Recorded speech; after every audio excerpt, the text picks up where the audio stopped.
So then I said to her, "It's Morbin time," and we've been married ever since. That's amazing. Ahoy, every nerds, and welcome to episode 40. Yep. 40, episode 40, almost as many as my years, of the Sea of Souls. 40 You don't look a day over 45. Jesus Christ. All right, well, good night, everyone. Thanks for joining us. I'm gonna go cry now. Should we start accepting applications to fill in Devin's role here? Is that Craig's just yeah, got that's that, possibly. That's right. Craig's got Yeah. that Benjamin Button thing where we'll actually, the longer you watch the stream, the more you'll see him de-age in real time. I'll be speaking like this by the time we're done. Anyways, welcome to our live stream Dungeon Dragons campaign. As you can see, we're a little bit chaotic. We are chaotic fun. That's our alignment. Hey. But we like to have fun, and we don't take ourselves seriously at all, because it's a game, and games should be fun. So thanks for joining us.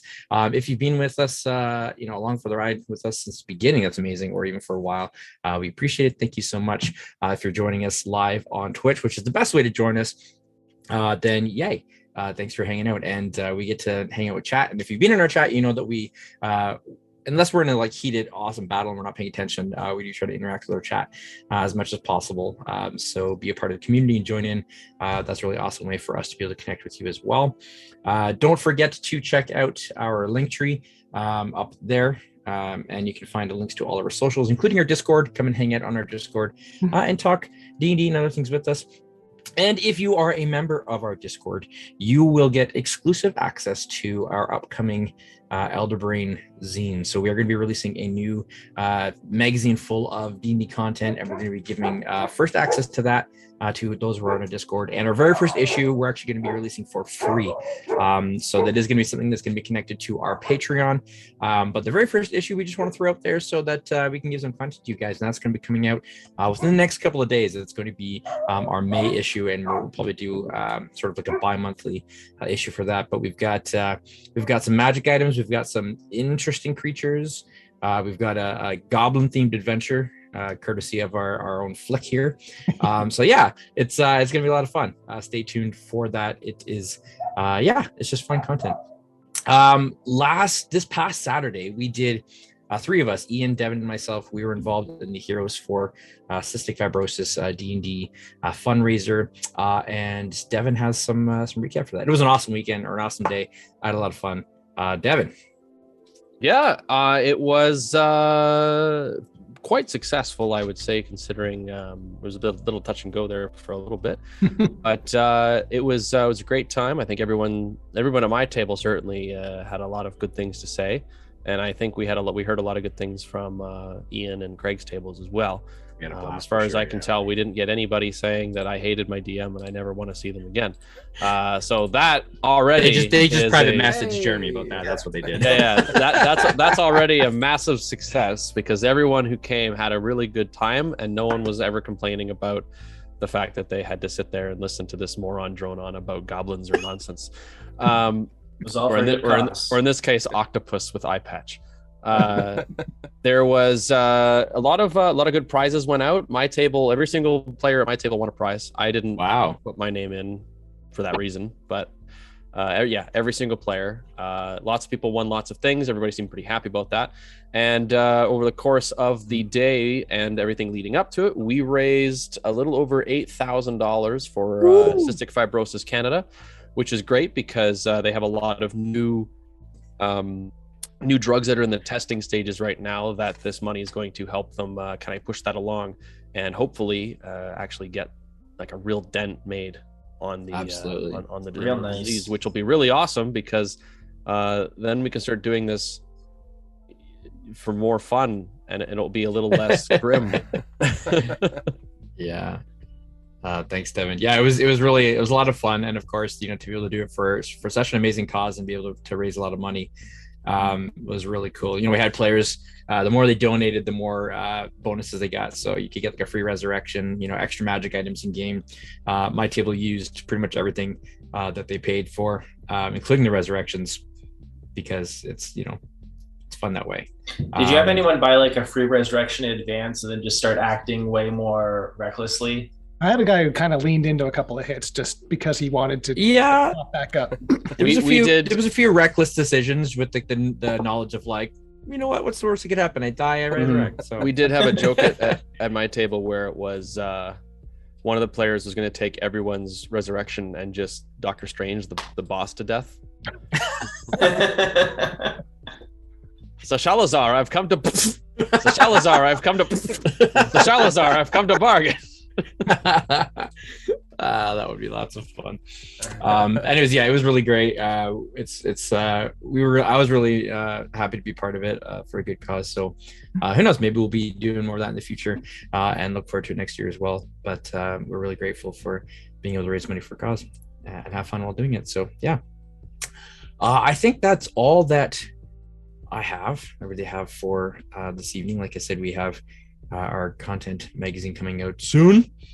But now it's time to play some D&D. So without further ado, let's anchor for tonight's episode of Sea of Souls. Whispers in the window are angry waves. Way ho the sea of souls. Down to the mists as the ocean slaves. Way ho the sea of souls. Way ho the sea of souls.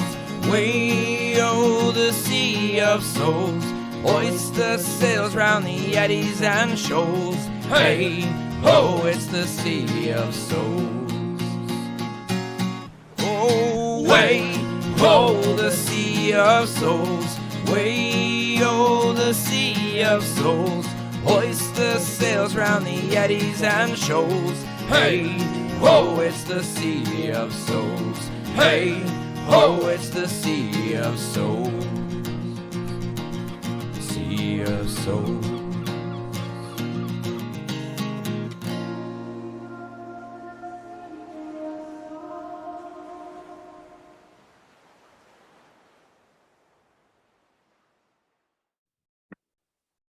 Last time on Sea of Souls, session 39.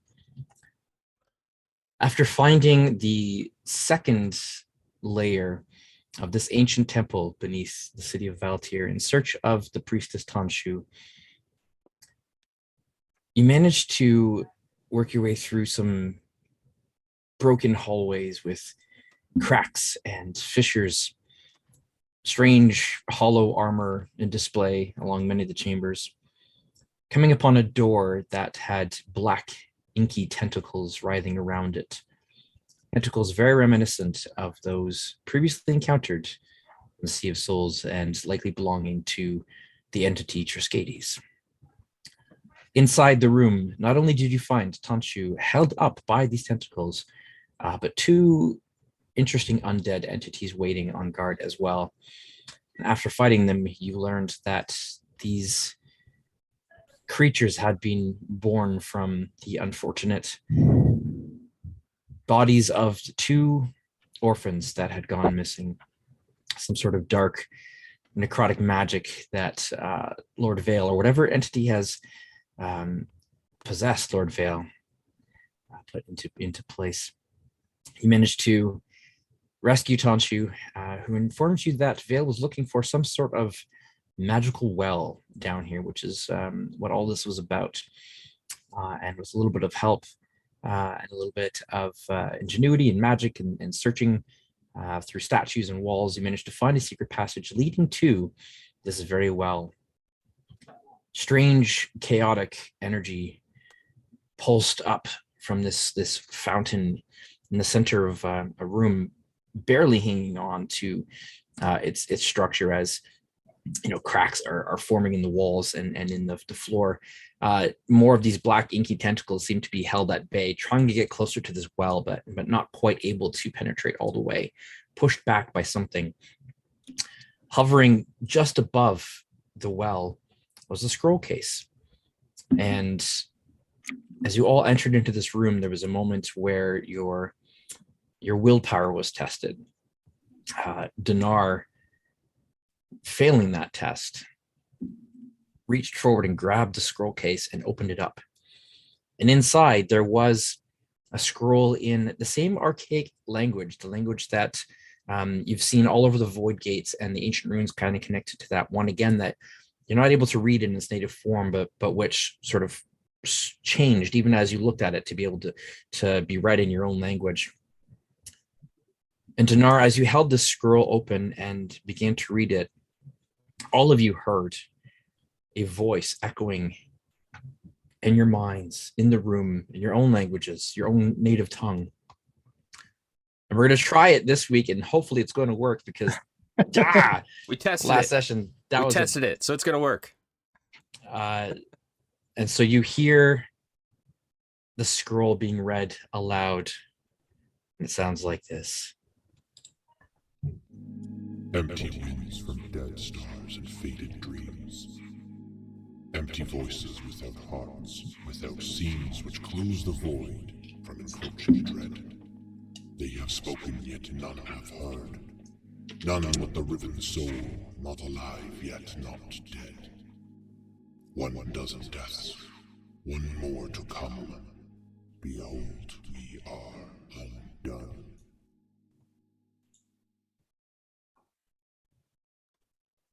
You have the image on screen there as well for the scroll. And as this strange sentence is spoken aloud, you'll feel some meaning in here, almost as if it was meant for somebody other than the servants of Trishkades to find, as you see these tentacles that are held at bay. This is something connected to, yet withheld from, whatever forces are currently invading these Sea of Souls and breaching through the chaos into this world.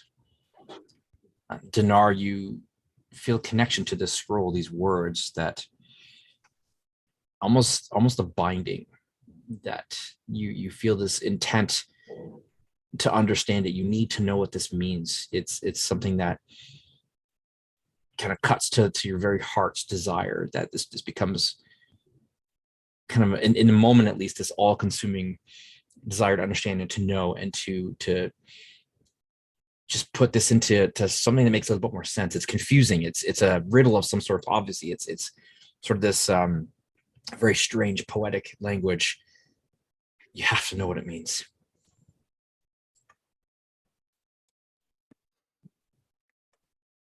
And as you hear this voice and you all kind of take a moment to pause, I know we'd said last week that we'd kind of lead into a long rest, and so we'll kind of lead into that now, but just dialogue, anything that you want to engage in, then we can pick up right there. So gentlemen, I hand it off to you. I think that Torque would probably just be keeping an especially close eye on Tanshu right now, especially given her injuries, which haven't been fully healed yet. He'll probably be like kind of looking around, seeing if there's anything nearby that could kind of serve as like a seat or just something to like lie down on, so she's not like forced to be on her feet in this place, basically. Sure. There are would look to be sort of altars or like stone benches on either side of the room that could probably service along those lines. If you were to put like, put a couple cloths or bed rules or something on it, they would work well for that. I'm not sure if we would have brought any of that in, but Torque will certainly go over and gesture to the bench and say to Tanshu, please sit down, save your strength. Okay. Well, yes, don't mind if I do.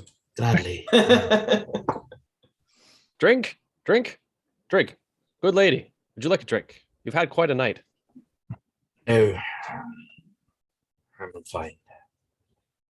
How about Rest is good. About a drop of rum and some water? Just rest is what is called for at the moment. I'll reach around and I'll pull out the flask marked rest. Yeah, this one, right? It's bourbon. There's something about this well Dinar, give me an Arcana check. Okay. Ooh. Can you detect magic? I mean, burn your eyes out doing I that. can. Oh. It bounced out of my rolling tray, but it was a 3 plus 7 for 10. 10. Okay. There's definitely more to be discovered with this well. It's more than meets the eye. There's magic for sure. But you get that faint sense of sort of otherworldly source, otherworldly magic that you've encountered previously. This isn't your typical magic connected to the weave. Possibly Ataxian, possibly something else. But the well itself is ancient. It looks like it actually predates the ruins around you, which themselves are quite old. While everything else has been falling apart, decaying into ruin, even the floor around the well, the stonework of it has been untouched and unmarred. It seems to have weathered all of it. And the water inside of it, it looks like water, and then it also doesn't look like water. It's sort of this weird shifting, translucent liquid. Is it reminiscent of the pools that we found when we went through the gate and the other spots?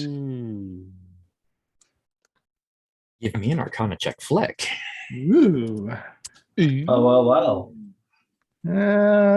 Give me another level and I'll be much better at this. But there's a solid 9 for you. Look, how much gold will you give me if I drink out of it?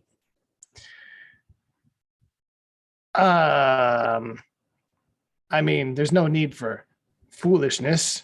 How much can I pay you? How much can I pay you to not drink the mysterious water?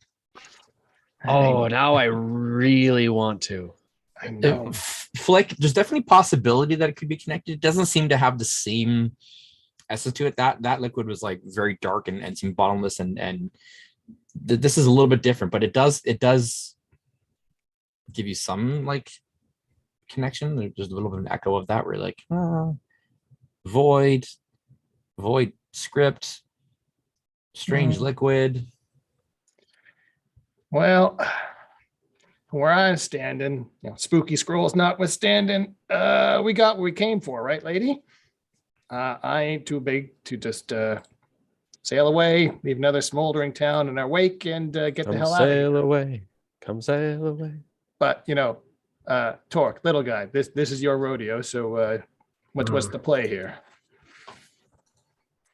Torque will just kind of look to Tanshu sort of expectantly and see what her sort of ruling on this is.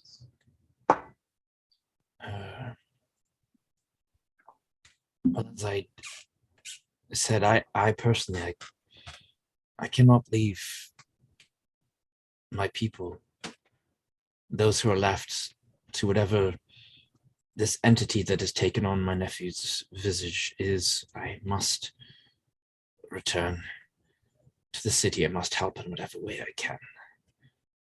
I could greatly use your help. I don't know if we can face him head on, but there is more going on here than meets the eye, and I feel it is my duty, both as a Veil and as a servant of Disfuna, to give my all, as I always have, for these people. As is it my duty as well to undo the damage that has been done to this place. I will see you through in this endeavor. Serena, who's been fairly quiet in this room, speaks softly, but you all hear it from the other side. I too will remain and do what I can. Will?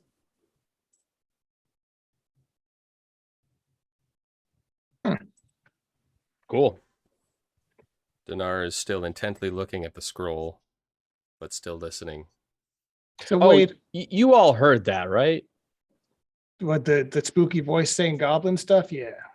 Or did you mean that Serena is going to voluntarily help us? Both, actually. I'm sorry, what? You heard voices? Did No. you not? No, I mean, I don't hear voices. No. And Tanchi also says, did not hear anything. Yes. Carry on then. The four of you did. I'm Must sorry. have been the wind. Flick, did you say you heard that in Goblin? I mean, yeah, I kind of assumed. The Well, rest of you didn't have any clue what was going on. I was gonna like lay it out for you, but Because I heard it in Draconic. oh, another one of these. Right. did it also rhyme in the language that you heard it in, or Oddly enough, there's a certain meter to goblin rhymes. I will lay down a mean next time we're back aboard ship. I'll lay down a mean goblin shanty for you both. That'll be great. Ick, flicking ek, back. What? Basically, all Draconic words end in so yeah. Hard to not rhyme at that point. Who's? Rhoda! Greg, was there anything about this verse or poem or whatever that rang a bell in Dinar's studies from the past? You can give me investigation, history, religion, arcana, History, please. insight, whatever you think would be your strength in this. I'd say you could. Dinar's trained in history, so I'll go with that. That's an 11 plus 7, so 18. 18. Okay. Sorry, let me just get this up here.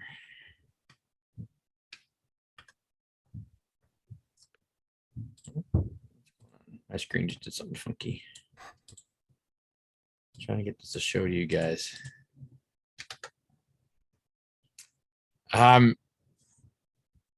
You can't think of anything in the far history, but even just in recent history and sort of information that you've gathered, information that you've been poring over, stuff that's come from conversations with Joran, conversations from, with Kamari and your connections, in the through the Void Gate and the entities you spoke with in there, hearing from Trishkades and learning a bit about him as well. Is it showing up for you guys? No, I've got a spinning wheel. oh, it showed up for me. Yeah. That's what I thought. And it was weird. Maybe just refresh their mic or something, but Yeah. If you go into Roll20's been slow for me tonight. yeah, if you go into just your Okay. journal, it's under handouts as well, so you can view it there. Okay. yeah, I just wanted to I wanted to show it on screen there. So that's Okay. all. I'm gonna pull that up. So the whole thing about dead stars and faded dreams gives you an idea of, sort of the entity that you'd met in the void, who kind of seemed to take on this role of watcher, of being aware of Trishkades and sort of judging, what was going to happen, whether you guys are going to embrace chaos, what side of things you're going to fall on. So there's some sort of connection there. Again, with this idea of without seems close the void from encroaching dread. So there seems to be a connection there to the void gates. And that seemed to be perhaps allowing Trishkades to something allowed Trishkades to breach into this world, to enter this world. And you're already aware that Trishkades is not from Eudora, is from somewhere else beyond. The Riven soul, alive, not yet not dead. There does seem to be some sort of connection to undead. With these creatures being raised from the dead. In the one of the rooms above, in the rooms above this, you did find a couple of stone idols, one of which was for Umbra, who is the god of undead. So there does seem to be a connection there as well. 1 dozen deaths, 1 more to come. Trishkades did call himself the 13th ending. And this seems to imply the number 13. The last line has no connection to anything you've heard yet. So all in all, it's still cryptic, but it does seem to bear a connection to Triskades, to what is happening and what you've heard so far.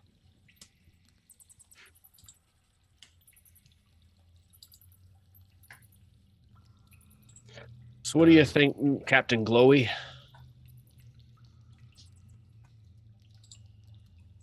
Sorry, I'm not very good at nicknames like Flick is.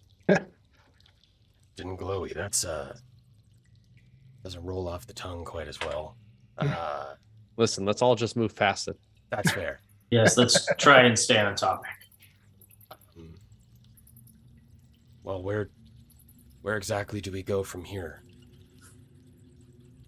If we continue pursuing this, do we have to go? Why did we come to the well again? This is Mike asking. Because man wanted it. Vale was searching Vale for wanted this. There's something here. I need some rest. I might be able to call upon Desfuna's power a bit more in a more rested state. There's something. I'm not sure if any of you feel it, but there's power here. He wanted it for something. The whole time that we've been in Vale, Torque has felt distant from Desfuna, yeah? Since we've been in. Yes. There's been a bit of a disconnect, yeah, like a barrier. Like a poor connection. Yeah. The customer you were trying to reach is not available. Was that party knowledge or was that Torque knowledge? I'm trying to remember. I think that Tor could certainly relay that information. Okay. Tanchu had mentioned it as well. She said that Desfuna's voice was quiet, distant down here. But she still heard her. She still heard her speaking to her, but there was there was interference. Yeah. I mean, it's possible she's been hit so many times that her hearing's starting to go. Well, I've got good news. Like if Eddard and his goons couldn't find this place, and we found it like super easy, so they must be really incompetent, and there should be a steamroll, right? Like yes, but we have Flick, the door finder. Well, there is that element I hadn't considered. The real question is, what can we do to prevent this place from falling into their hands? Destroy it. It's the Plan A is destroy it. Plan B is destroy them. Torque will look at Tanshu when the suggestion of destroying the well comes up. Would wager that such a thing is not possible if... I mean, look at it. It's survived through the decay of this place. It's older than it. I've yet to see anything survive Torque. I get the feeling that the reason we found it, and they have not yet... there is something here that is holding them at bay. Well, oh, it's not because we're... Do you think we found it because we're, cracked? Spatial? Fractured, you mean? That would certainly explain why we heard a voice and they didn't. Fractured? Oh, now you've done it, Torque. If it's relevant to this situation, I think that everyone present has a right to know. Is it relevant? Well, I already know about it, Serena says, and yes, of course you do. Of course, but I would assume that the lady, Priestess Tanshu, is not one you should probably hide this sort of thing from. Desfuna might tell her anyways. Let's just put it that way, if it's relevant. Entirely possible, yes. Tanshu kind of like gives a little bit of a chuckle at that. Speaking of Desfuna, Tanshu and Torque, do you feel more connected to her in this place, next to this well? It's a good question. Does it feel like the connection is coming through more strongly here? Give me a religion check. Can you hear me now? Religion. You see Tanshu kind of ponder for a second. It's possible. I am quite tired. Perhaps with some rest, and I could try. There's gonna be a 4 for a total of 8. At the moment, you don't really sense much more of a connection. Could be just because there's a lot on your mind. You're also tired from everything. Hard to say, but It's difficult to be sure. Perhaps once I've had some time to nurse my wounds, then I'll be able to focus on such things. Yeah.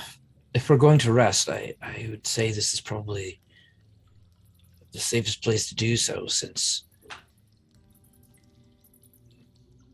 Well, it's not now that you've whatever said that. these forces are seem to be kept at bay from here. These tentacles, see how they're withered and dried. They've tried to encroach this place, but have failed. And Hey, it Flick. would seem that Vale still not cannot find this room. So, what better place to recuperate?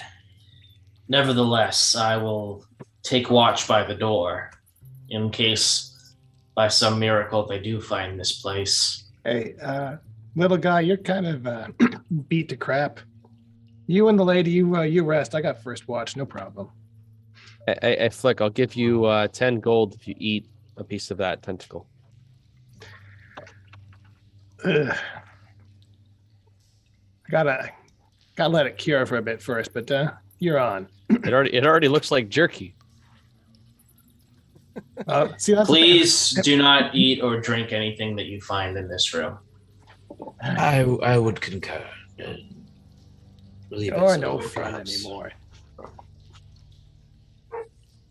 All right, I got watch. You guys rest.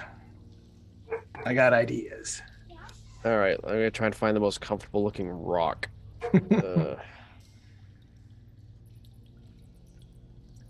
There's, there's some benches around. There are some spots along the wall that seem to be in less disrepair than others, which are probably would be more comfortable. None of it really looks comfortable, but would we generally get the assumption that this complex we're in was built around this well? From like just basic observation, considering that the well itself is like significantly older than everything else around it, which is also very old, probably a good assumption. Yeah. Okay. That this well predated this structure And it would predate the city above us. by like millennia. Yeah. Even these ruins themselves are like hundreds and hundreds, if not thousands of years older than the city, and this well is beyond ancient. This would have been like in the foundation of the city. Possible. You can give me a history check. I guess archaeology would be really hard to determine on Eudora because the whole cataclysm thing probably messes up a lot of things get shifted and buried and revealed and reburied. Wow, I was a nat 20 for a 21. Do you? So you have spent a lot of time within books. Yes, I did. I read lots. Growing up or spend at least, a good portion of your formative years in one of the foremost temples in the world, essentially, in the Way of Song Temple, there was access to lots of history, both of religious nature and just, general information. There's not much known. That what is called the First Age is almost myth in most circles, that, because of, the cataclysms that have racked the world, there's so much information that has been lost from, sort of the beginning era or like, beyond thousands of years ago. But the little bits that show up here and there, speak of this sort of thing, of, architecture and items that seem to be able to withstand the passage of time regardless. That there was marvels of engineering, marvels of craftsmanship, of magic creation as well.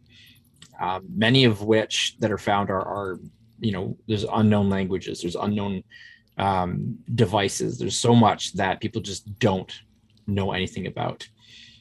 This well is really giving you like first age vibes, that it is ancient beyond understanding. The stonework itself you're looking at, it doesn't look like any stonework you've seen in either recent or architecture of even like previous ages. So whatever this is, it is probably one of the oldest things likely known to exist. Definitely got to break it. We can certainly try. Well, I will add that nobody even really knows how long ago the first age was. Let's put it that way. That the actual age of Eudora is not known because so much information has been lost. First age could be 6,000, 10,000, 100,000 years ago. Nobody knows.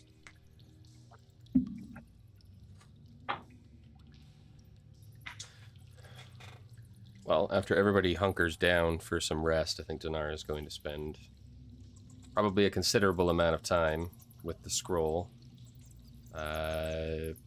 Probably going to cast Identify, Ritual Cast Identify on that. I think before that as well, Dinar is curious about the rest of the room, so he'll throw up a Detect Magic. Okay. To see if anything pings besides the obvious. Me. And then he'll identify the scroll. And maybe identify the well as well, if possible. Might be worthwhile as we level up for you to look into the legend lore spell. Sort of identify. And definitely, it definitely sounds like the kind of thing that would become pretty relevant. Yeah. so while you're doing that, I will sort of head up the hallway to the door that led into here, and I will ritual cast Alarm around the door. Sure. Okay. Oh, very nice. Good stuff. Good stuff. And then I'm going to come back, and I'm going to spend more of my spell component, and I'm going to recast Paige as an origami turtle, and I'm dropping her in the well. Oh. Okay. Okay. That's interesting. Uh-oh. I just broke Craig. Sorry. Always something. All right. When you blue screen the DM, you know that's a good sign. Very diplomatic answer. Just processing Oh. it, like the creativity is. I like it. Very diplomatic answer when the DM says, "Oh, that's interesting." I've had that reaction too, where someone did something I was like, "Huh." I am the kind of DM that, like, if you throw something at me that I wasn't prepared for, good on you. That's keep me on my toes. That's yeah, I like that. So, Even if I have to like do the quick what's gonna happen. Okay, cool. All right, so with a rest happening. Okay, so sorry, Dinar is doing Detect Magic. Just to see if there's anything else in this room that pings besides the obvious. okay. And assuming there's nothing new or weird about that, you will use Identify on the scroll, and then Identify on the well, in that order. Okay. Detect Magic doesn't reveal anything else beyond the well itself. So there does seem to be abjuration magic, very, very strong abjuration magic surrounding it in this room, which makes sense when it seems that certain entities were barred more or less from entering it. This is ancient magic, far stronger than anything you can actually kind of wrap your head around. Like, your detect magic just kind of goes off, and it's like almost blinding. If you think of it in that visual idea that the power of this abjuration sphere, this enchantment around it is just kind of like, I can't look at that anymore. It's powerful ancient magic. likely stronger than could be cast easily in this age. Ooh, a 10th level spell. Essentially, going meta, we're talking 10th level spells here. Something that definitely would have taken ritual, would have taken, not necessarily like sacrifice of life, but great sacrifice on the part of the spellcasters to pour into this. This is something that was not done easily. Multiple casters at the same time kind of spell. It would have to be to create something of this power. Yeah. Okay. And then but other than the well and the scroll in your hand is giving off it's giving off conjuration magic. The well is also giving off, and aside from abjuration, is giving off divination.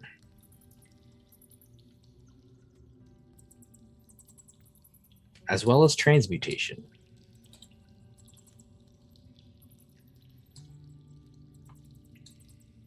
So there are multiple fields of magic at work here, multiple layers of enchantment. Transmutation. Energy. That's interesting. Correct. Okay. Casting Identify on the scroll. I would like you to give me a wisdom saving throw, please, Mike. Oh no. Dinar died.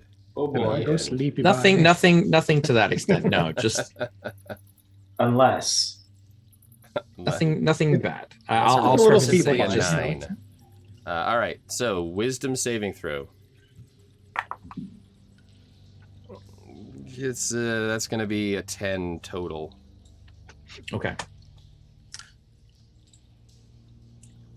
You are not prepared for what you find this scroll to be. Let's just put it that way. That okay. the realization of what you hold in your hands. There's a moment where your mind kind of blanks, and there's like a, oh boy. Are we playing Call of Cthulhu? Two things. First thing, the enchantment, the underlying, so there is a spell underlying this scroll. So there's what you read, there's that poem, as it were, that cryptic poem on top of it. But underneath that, this is actually a spell scroll, and a very, very powerful one, very rare. But it is also broken somehow. There's something missing from it. You're not exactly able to determine what it is at the moment, whether it's something in the writing is incomplete, something in the enchantment has faded. You're not entirely sure. And so it's not functional in its current state. This is a scroll of gate. Scroll of gate? Gate. Oh.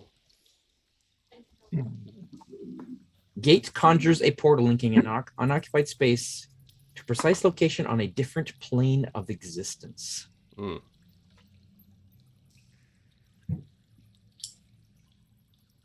Is it a specific key? spell seems to be tied to a specific gate, but that seems to be part of what is missing. That there's an incompleteness, or there's something that's just not whole about it. But in functioning form, you have one of the most powerful spells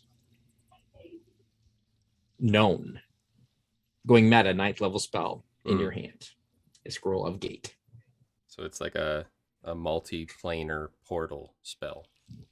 Yes, you can also potentially draw a creature from another plane to where you are. So you can summon a being from another plane, or you can travel to another plane. It has a few possibilities. So if you're holding that scroll and you happen to wave it around in a certain way and accidentally mention the name Triskades, you end the campaign immediately. So anyways, I would say that we were talking. It's I'd say any of you watching Dinar, like there's that kind of moment of like, like when somebody's like visibly mind blown, or it's just like,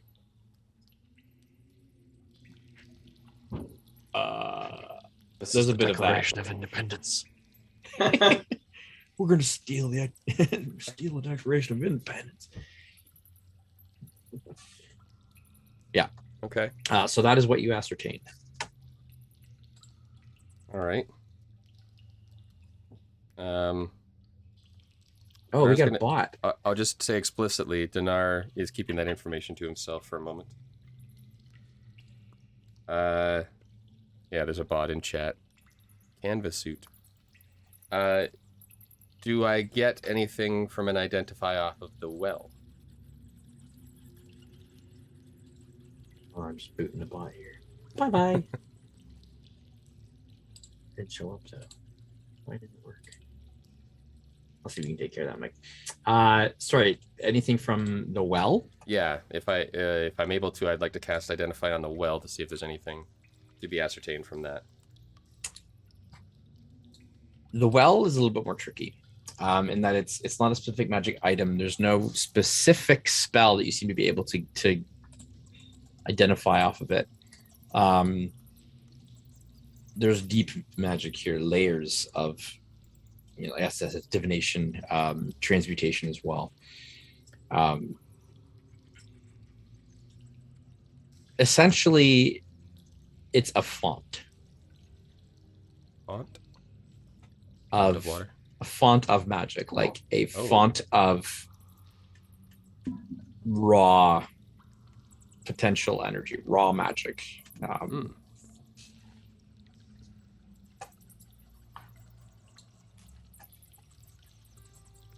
Yeah.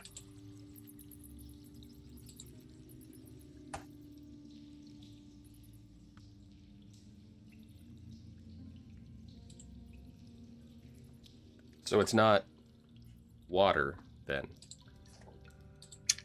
Essentially, it is, but it isn't. It is, but it isn't. There is water. The very surface of the well seems to be water, but it's not water. The water is a metaphor, or is it? No. While you're doing this, so in this time, Flick would have turned page into the turtle, correct? Mm-hmm. And the turtle is placed in the water, the surface of the well. It's buoyant. It feels like water. Page sort of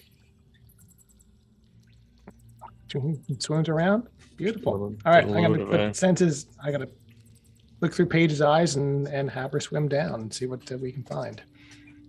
Okay. Give me a wisdom saving throw, please. Wisdom say. Oh, my strong suit. Here we go. How's a 5 work for you?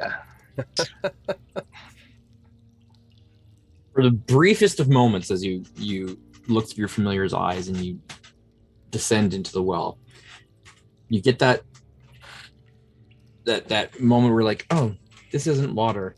This is, and then just like an overload of energy, basically, of pure magic that just kind of assaults your senses, and your brain just goes and kind of almost cracks and breaks under the pressure.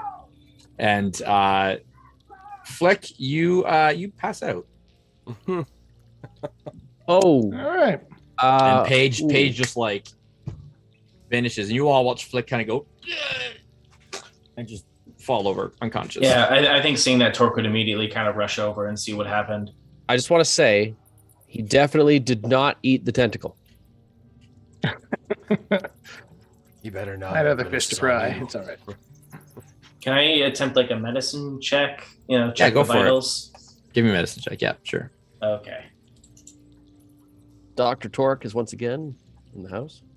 Well, I mean, let's not count our origami turtles before they hatch here. Yeah, that's going to be a 7. We are rolled a rolling 2 like 5, plus but- 5. Yeah. 7. Okay. doing a quick medicine check, you kind of give him a little bit of a shake, trying to look at his eyes, and basically, Flick, you wake up right away. Like, it's just more just that you were kind of like knocked out by it, but not a permanent thing. Just almost like just blacking out. So Torque, you can do this, and Flick is just like, Ooh, Flick, you don't look so good. You seem a little bit green. Funny. He's fine. Yeah. That stings.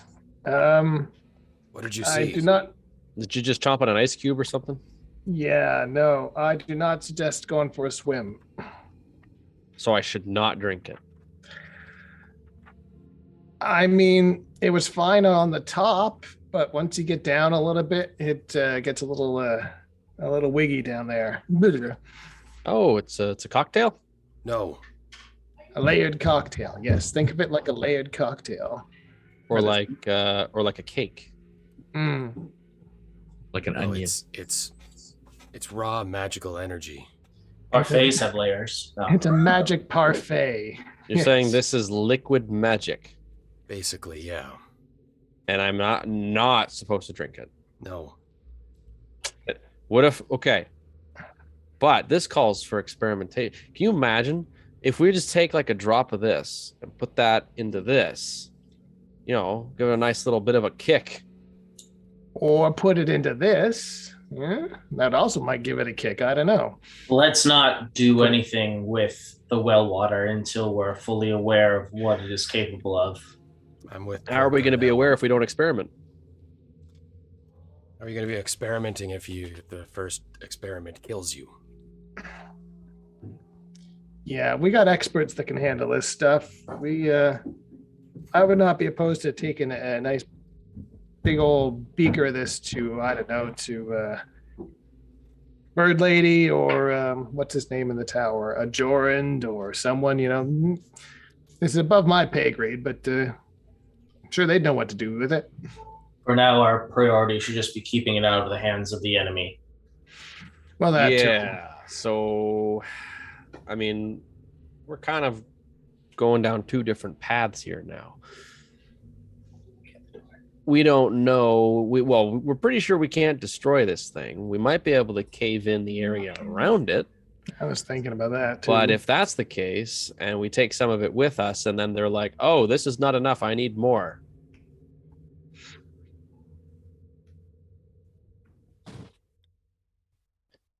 While it's possible that he's looking for this well, I think that he might have been looking for the scroll. There's that. Do we also think that if he hasn't found it by now, he's just not going to find it? I mean, they still have a presence down here, so it's hardly as though they've given up. I mean, Doesn't it's exactly definitely seem like a been giving up here. type. It's been here longer than they've been here, clearly. And even if we do cave in the passageway, all that's going to do is buy time if he manages to find it. Like, it's really, he's going to Yes. find it. yeah, Clearly given the enough solution is goons with to- shovels, you can get through anything. I know. Clearly, the only permanent solution is to remove this false Eddard Vale's presence and influence from the island entirely, which I was under the impression that was already our goal. Certainly That was wouldn't, kind of plan B, wasn't it? certainly wouldn't shed no tears over him. Mm.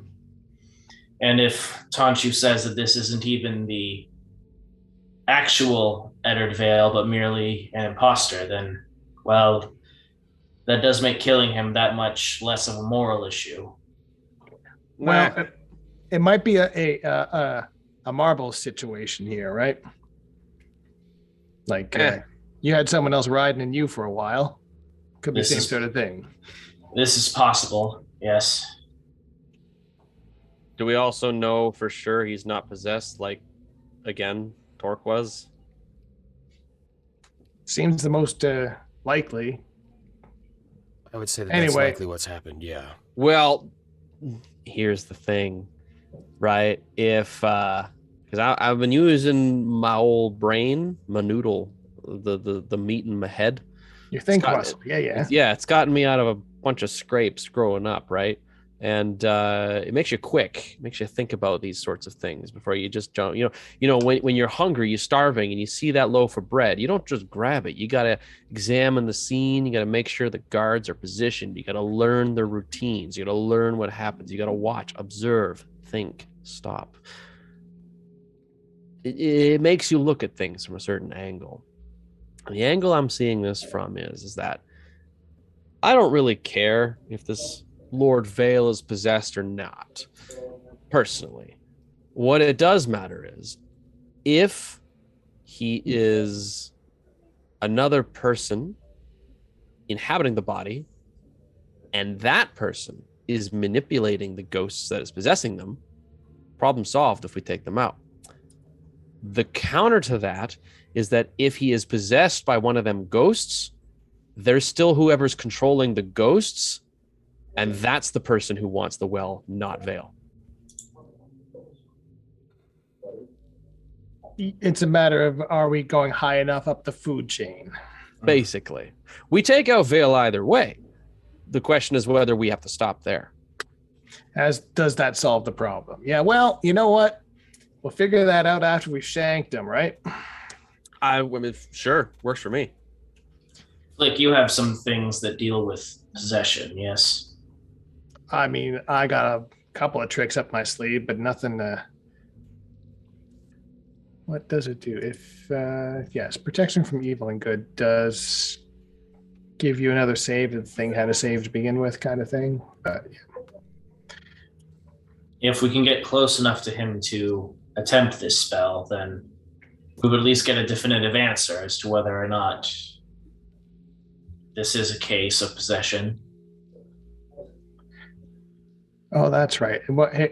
So what I got, it doesn't spook the thing out, but if we can, it gives him a better chance of pushing it out on his own.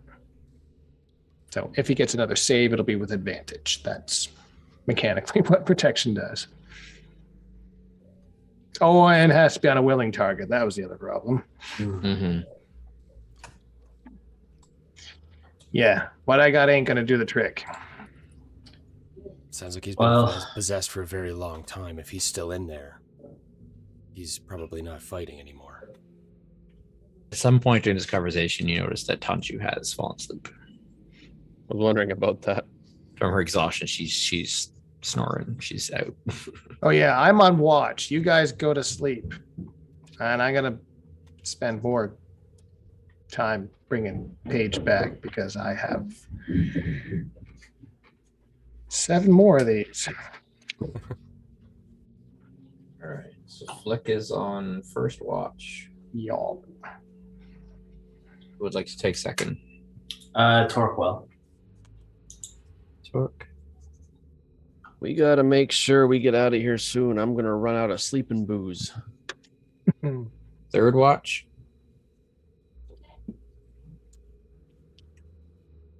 I guess Dinar. Don't everyone volunteer all at once. And if needed, I guess. Taylind. Yeah, there we go.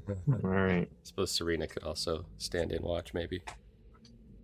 I feel like she'd be pretty good at it, to be honest. It's true. I might join Talk. Your watch, if you would permit me. Very well. Torque will just assume that this is because she has things she wants to discuss in relative private, but he won't say that out loud. Flick also assumes this and kind of rolls his eyes a little bit. Okay, fine. You have your little talks. I'm gonna go stand in the corner now. both of you give me an insight check. All right. And that she just doesn't like the rest of us. You're musing either about way. this, then. 14, middling. That's my passive. 16 for me. Flick, you definitely notice like she's been acting a little bit different in this since you've kind of come down here. A little bit more subdued, a little bit less cheeky than normal, more serious. Torque, you catch that as well. You also notice that, or you kind of think on it, She hasn't exactly been avoiding Tanshu, but she does seem to kind of she's been keeping her head down, kind of keeping her cowl up. Not really making much eye contact, not really engaging Trying to draw much attention with Tanshu. Yeah, almost trying to kind of stay on the fringes of her awareness. Interesting.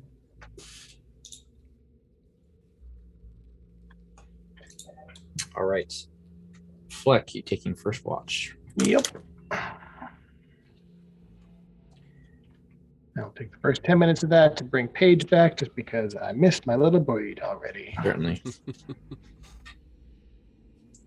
Where do you keep getting all this paper?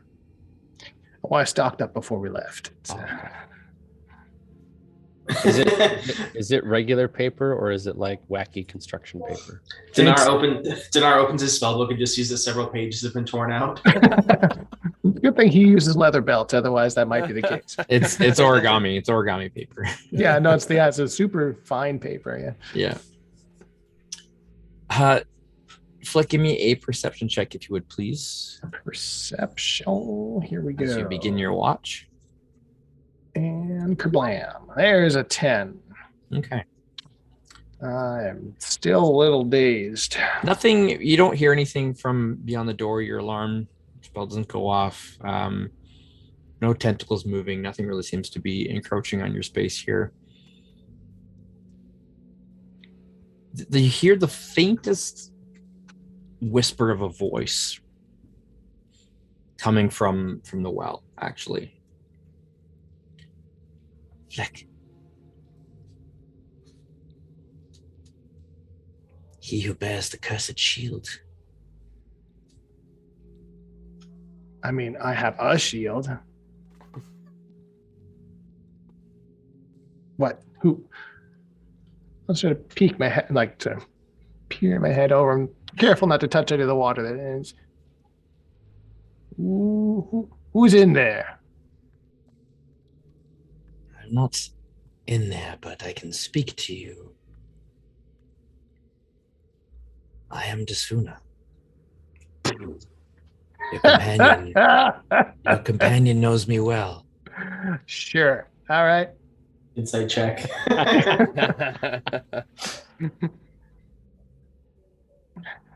My power is blocked in many places in this chamber, in this dungeon, but I led Tanshu here so that I could speak with you. Not just you, all of you. I got collective you, right? Because like I ain't got no offense, lady, but I don't have much time for the gods. That's fine. This well gives me contact with your plane. It would be stronger, but for other forces barring me.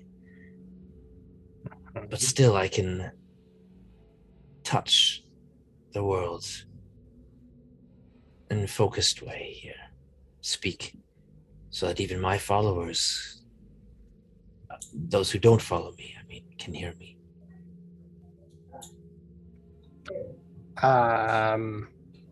Super proud of you. Do you have some business? What's up? I can help you. With what? Your shield. What's wrong with it? Other than the fact that you can't put it down. That's kind of fun, actually. It sometimes works and sometimes doesn't. Most of the time works. It's a hot and cold relationship. It's fine. We're fine. Ain't that right? I'll sort of ting ting on my back. Fair enough. You take the good with the bad, package deal. Kind of like me. We go together well.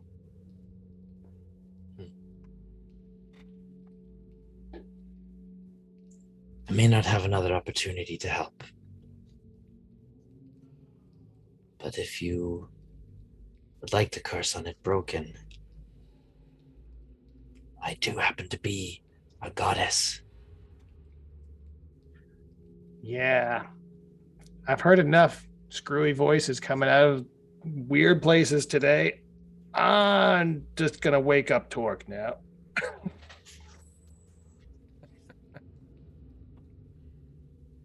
Fair enough.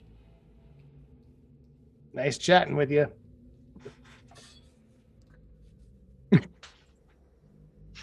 The rest of your watch goes by without event. You hear no more voice. You hear no other intrusions. There's silence. Blissful silence. About time. Oh, I just assume that you wake Torque up and don't even relay any of what just happened. You're just like, yeah, no, it was pretty boring. If you hear any weird voices coming from the well, might sound like a weird lady who has a little blah to her voice.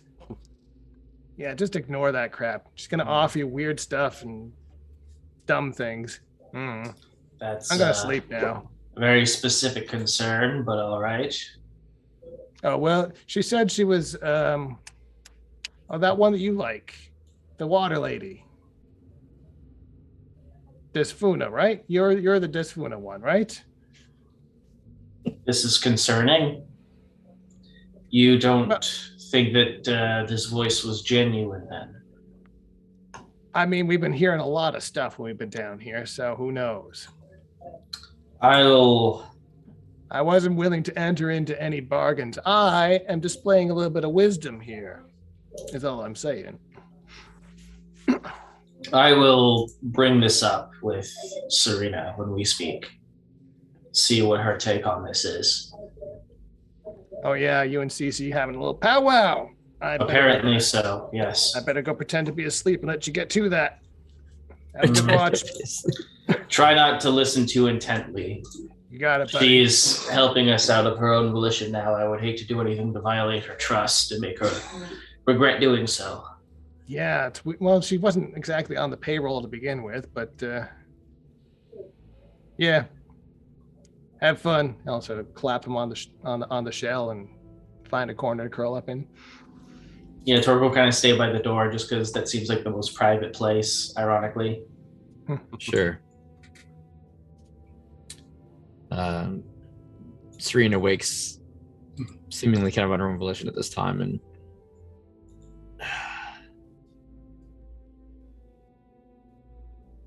doesn't actually say anything for the first little bit, just kind of sits, gives you a bit of a nod. Torque will just sit in silence and just wait for her to initiate since she's the one that wanted to have this conversation. Sure. Torque, give me a perception check, if you will. Okie dokie. For your watch.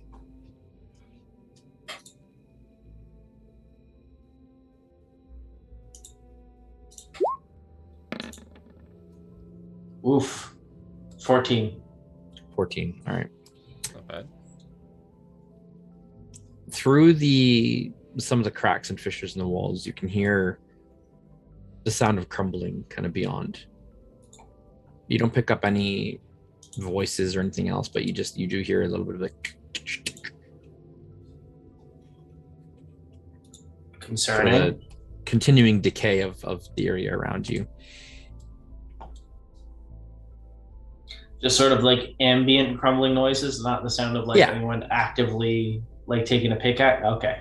Yeah, there's no rhythm or anything to it. It's just sort of every now and then like a pebble kind of breaks loose. Sort of like when you're in an old house at night and you can kind of hear the foundation settling. Mm. Yeah. Right. Okay. After about an hour, Serena's just be kind of sitting there, seemingly really deep, lost in thought. And you get the impression she's about to speak. She's about to say something. And you hear a voice. Torque. I'm here. Torque will just look at Serena. Did you hear something? No? Do you Would hear you- something out there? I think I heard a noise coming from the well. Would you watch the door while I investigate? Of course. She kind of gives you a bit of a look, but doesn't question it beyond that and moves over to the door and just kind of she actually puts her back up against the door. Thank you. Torque will approach the well. Your friend wasn't interested in my help. He did warn me that a voice claiming to be Desfuna's would come from this well. Do you not know my voice by now, Torque? Can I give an insight check? You most certainly can. Would I have any sort of advantage on this? I will give you advantage on this because you are a follower of Desfuna and you have heard her voice. All right, looks like that's going to be an 18. 18. This is Desfuna's voice. It's legit. Forgive me for my suspicions. It's all right. This well amplifies what little power I have left. It is why I led Tanshu down here, so that I could speak with you. I am blocked by Truskades and his efforts in this place. I have to tell you something you won't like, Torque. I am prepared for whatever wisdom you have to impart, my lady. I don't think you're prepared for this. Seems to be a theme for the night. Torque, I am dying. We gods are, in many ways, immortal. Not entirely so. There are ways that we can perish. My domain is being claimed from me, is being sealed from me. This Truskades he's trying to consume me, my power, my spark. He needs it. I don't know why. I can't let him have it. I will not allow that to happen.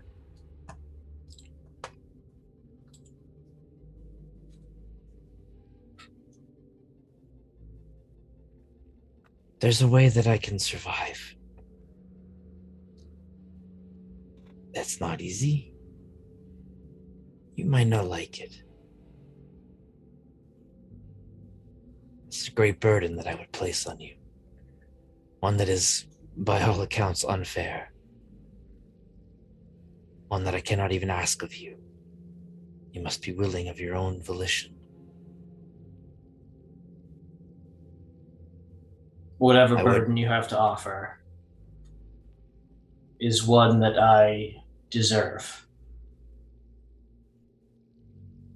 I would ask Tanshu, but she is not strong enough for this. Not anymore.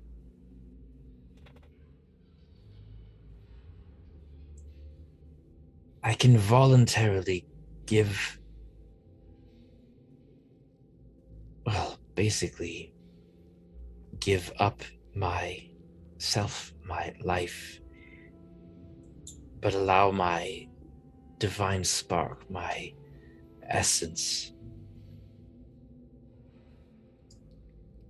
to be carried for a time. You would entrust something so important with one such as myself?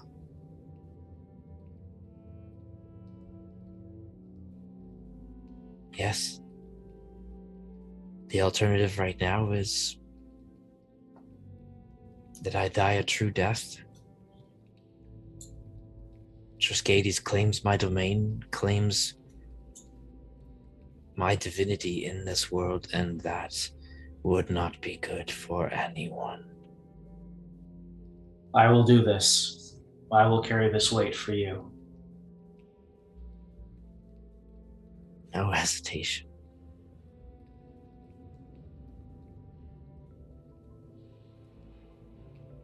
There is nothing left of me except what exists to serve you. That is how it has been for the last 10 years. When you spared my life. Very well. When all of you have rested, when you're ready to leave this place, Torque, place your hand in the well. Once I have taken this thing, this spark, will I be able to hear your voice again? No. Then before I go, I must ask you a question, for this might be my last chance to do so. Of course, child. Why me? What about who I am, who I was, did you find deserving of your sponsorship? Why not someone more virtuous, someone more already attuned to your ideals? Why would you choose a bloodthirsty pirate to be your champion? I'm not a goddess of virtue, Torque. I am the sea. I am crashing waves and the terror of the deep, as well as the calm serenity of the waves lapping on the shore.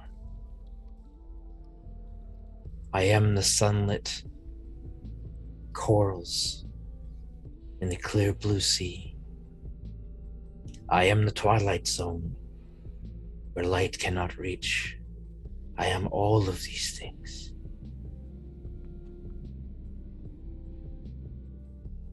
You have all of that within you, Torque. You have anger and rage and wrath. You also have purpose and you seek serenity. You seek the balance. Pirates are as much my children are as are the innocent fish who dwell in these waters, the fishermen who ply their trade. All who sail my seas are mine. I choose whom I will. I understand. The path that you have laid out for me has never been clearer. My heart is yours, my will is yours. Know that it's not going to be easy, Torque. Triskades will sense my essence. He will come at you, and he will come at you hard. Already you have meddled in his affairs, and he is not taking kindly to that, but he will turn all of his attention on you now.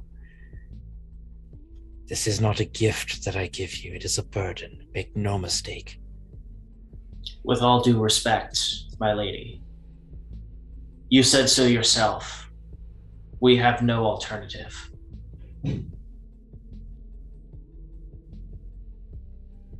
I'm not sure Tansu will understand. Give her time, help her. This is not the end. Merely a reprieve, I hope. May I divulge this information to the others? That is your choice. One last thing I ask of you. Seek my sanctuary far to the north below the depths of the northern cold seas.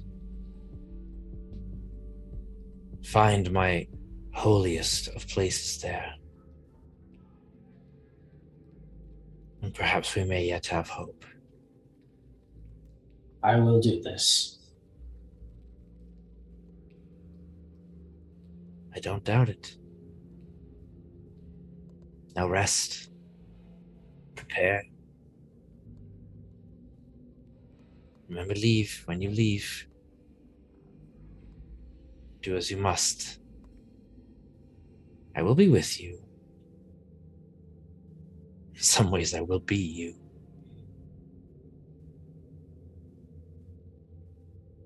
Thank Good you. luck, Torque. Thank you for everything.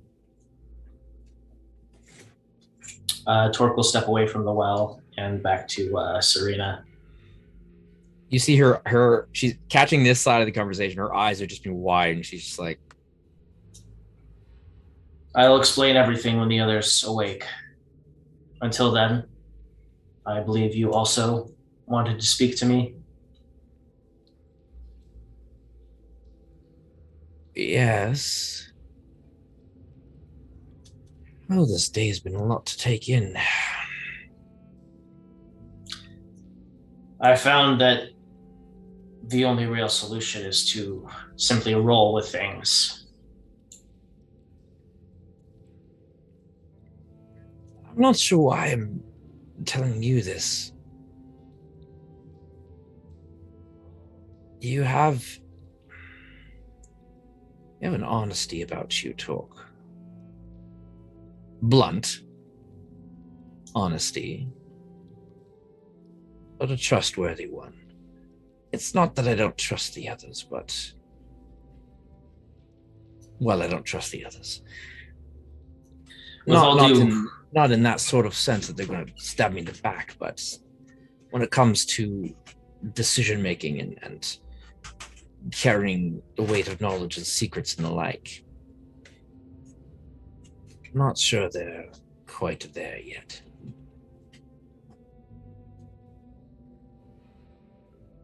The art of deception is something that I have not had the chance to develop in some time. Whereas I've been spending pretty much my entire life devoted to that very art, such that I barely even remember who I am anymore. What is it that you wish to tell me? I am from Tyr. This is my home. Well, was many years ago. I was gone long before you and your pirate friends visited. Taken away by those who wish to keep my life a secret from others.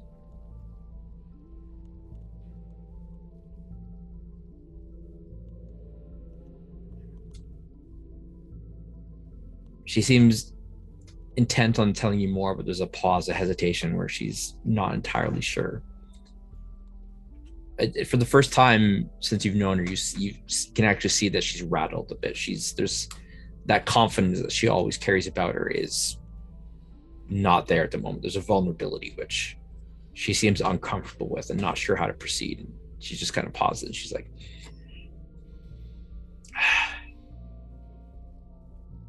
What Eddard Vale has done to this place concerns you.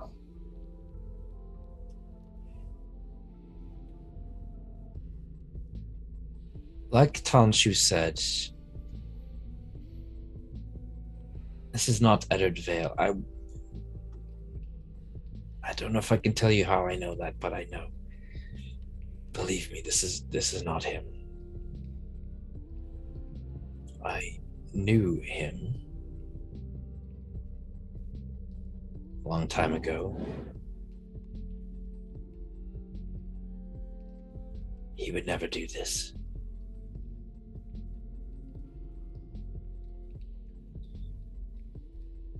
if we are to come face to face with the entity that is claiming to be Entered Vale,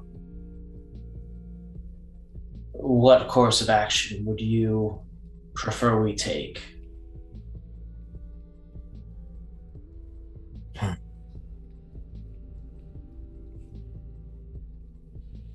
I honestly don't know.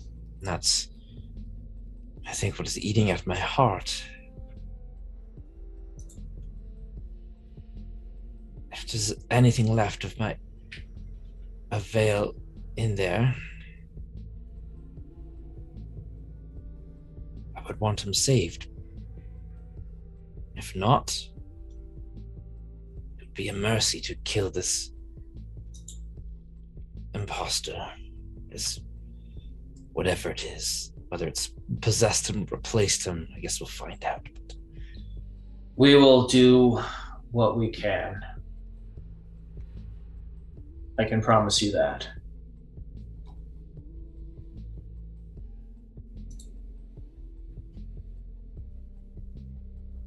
in case I can't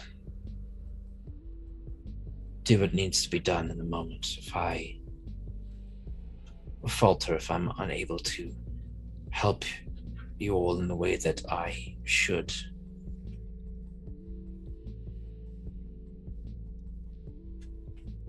give this back to me.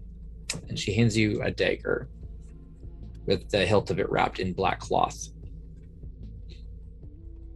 Torque will take the dagger and slip it into his belt. Understood. You can look at it later. It'll be a reminder for me, if I need it. Very well.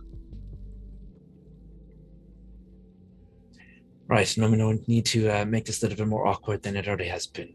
I'm going to go to sleep now. And she just immediately just turns and walks and goes and lays down on the bench.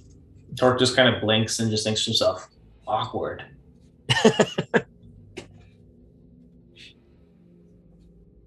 If you say so. Torque will just continue to keep watch until his time on watch duty finishes. Okay. The rest of your watch passes, and it comes time for Dinar's watch. Captain, Work. once everyone is rested and we're about to depart, I will need a moment of everyone's time before we leave. Certainly. Sure. Thank you, Captain. Don't be afraid to alert us if anything happens while we're asleep. Oh, you'll hear me screaming if anything comes down that hallway. Ah!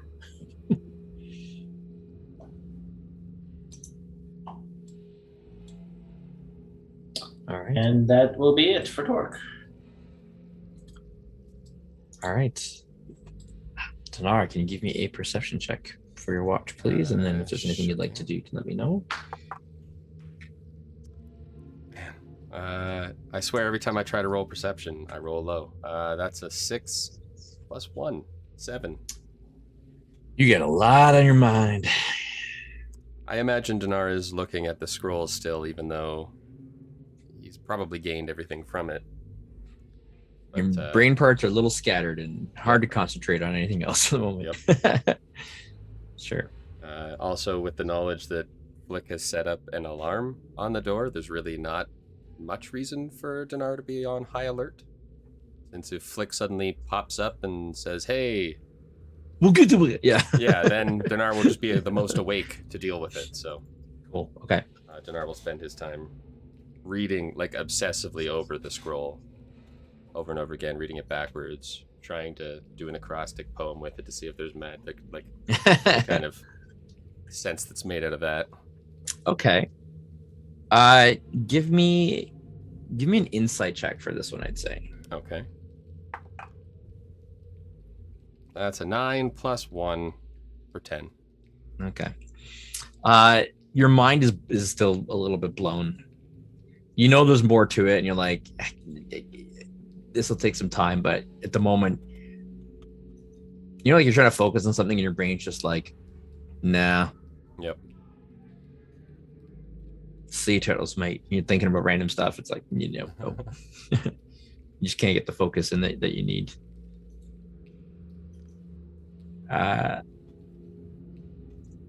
After about hour and a bit,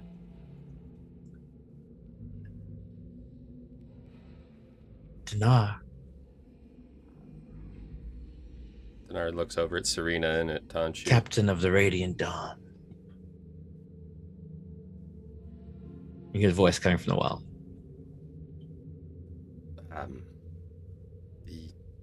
Yes.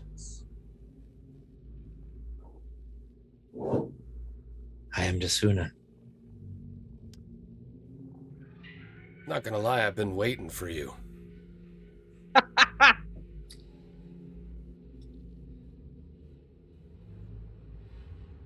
Is there anything you would ask of me?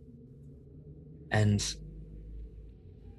all I will say at the moment is that this very likely will be the one and only opportunity you have. I can speak to you here through this well. It amplifies my presence, which is already fading in your plane.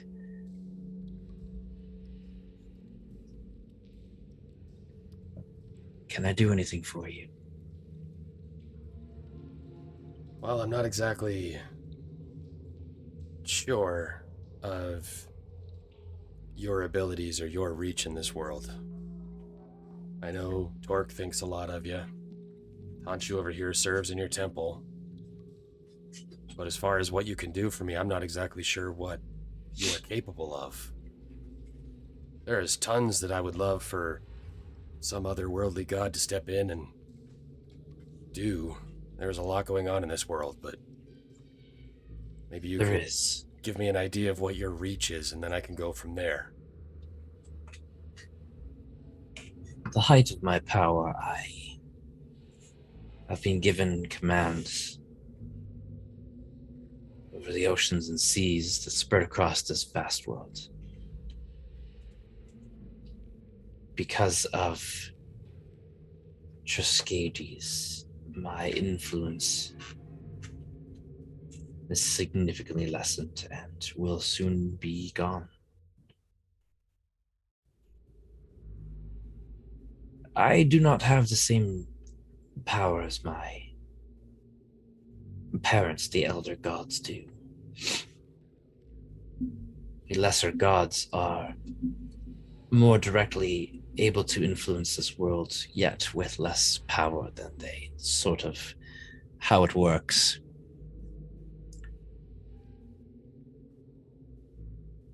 But I may have a blessing still to give, a boon to pass to one who captains a fine vessel on my seas.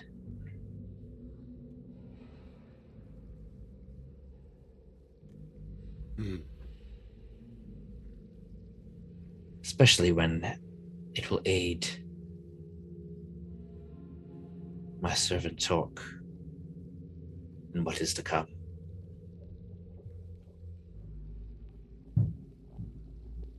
Well,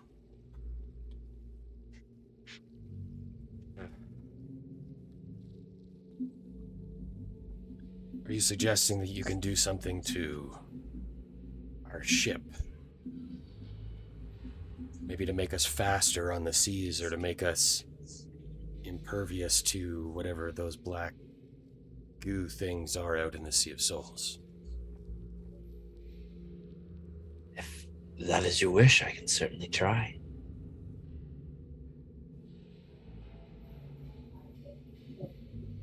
My power will soon be all but gone, so I'm happy to spend what I can of it for such a protective purpose.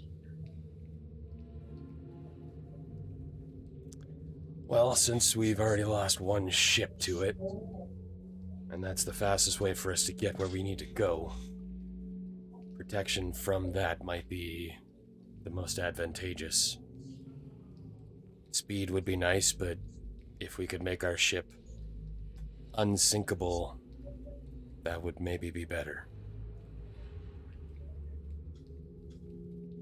Well, to play favorites in such a way for one ship of the many that sail my seas would betray my nature, but when you return to your ship, you will find what boon I have been able to manifest waiting for you.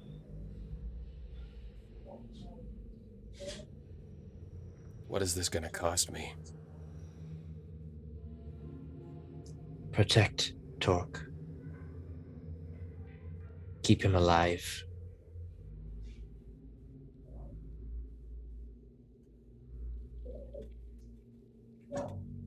I think we can manage that. I sure hope so. Look, Desfuna, I've got one question for you. This scroll. It's missing something.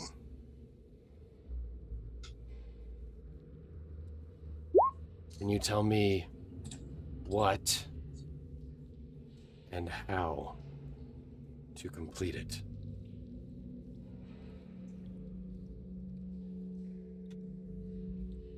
I'm afraid not.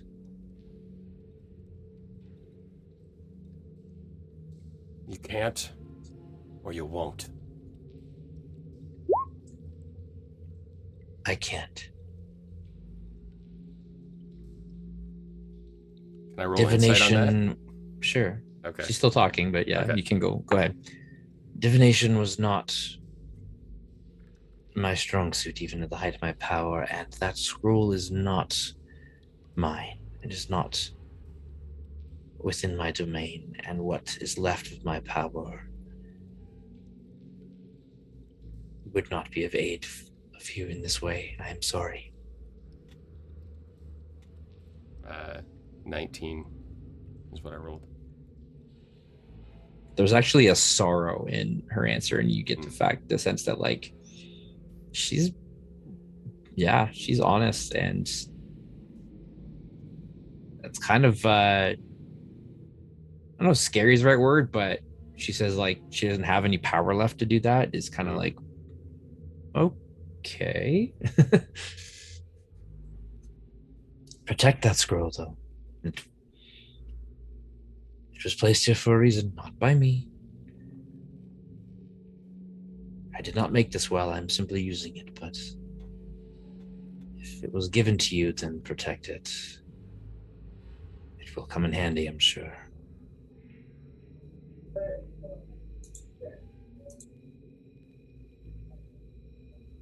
Get some rest, Dinar. You're gonna need it. Yeah, sure seems like it.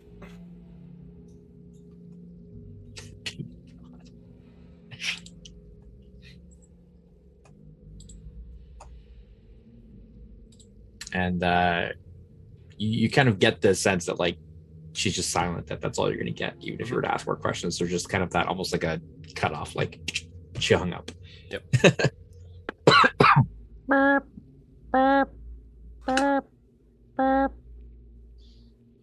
Wonder what Desfuna's ringtone would be. Oh wait, no, I know what it would be. Ocean man, take a bath. Of course. Or the SpongeBob theme, you know, it could go either way, really. All right. Dinar, anything you want to do with the rest of your watch? No, Desfuna interrupted Dinar while he was reading his scroll, so he's going to get back to it. Cool.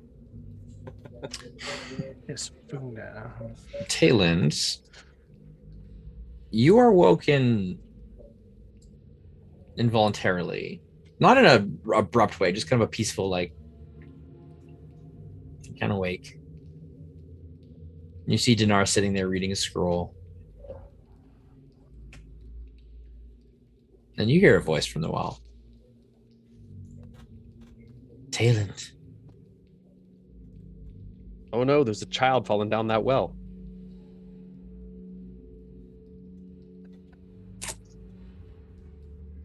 Oh, Taylind. I have no context for any of it.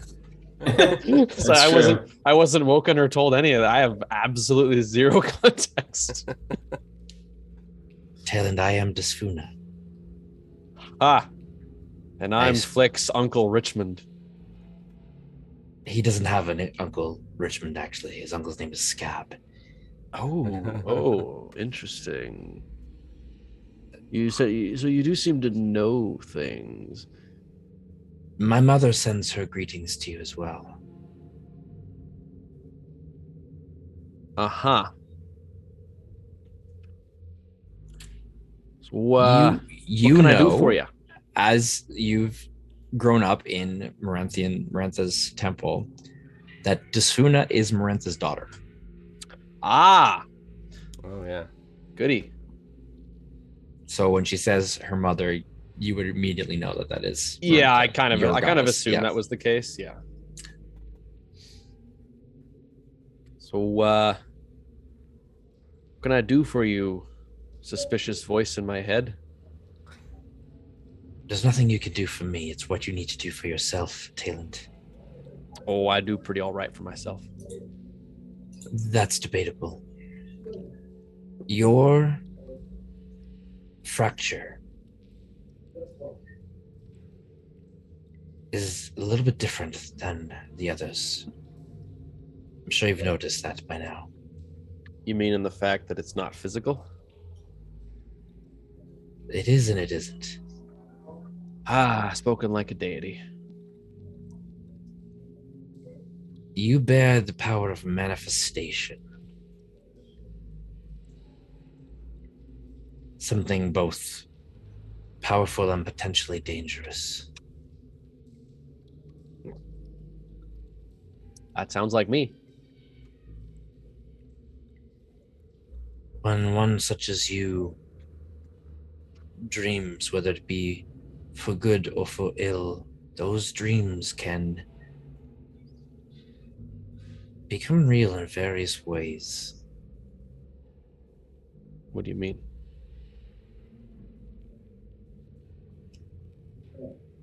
The voice you hear.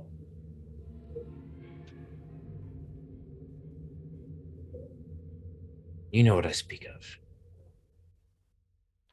It's the one that's not you, yeah. Know this. The one you seek was claimed by me many years ago and should not be speaking to you. And yet he does.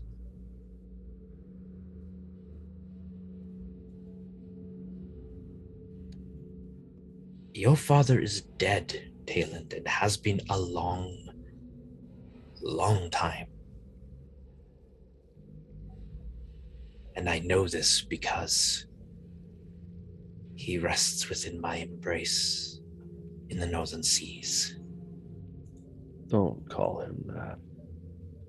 I mean it in no familial way other than that is the biological essence of who he is.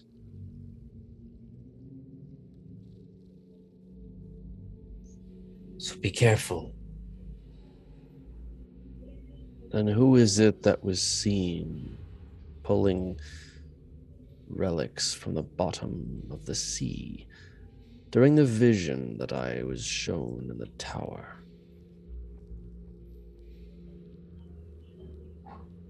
It is him, and yet it is not. And I am not being cryptic. I don't know. As I've told your friends, my power is all but gone because of Triskades. I cannot even look within the expanse of my own waters. Then what's the point of being a god?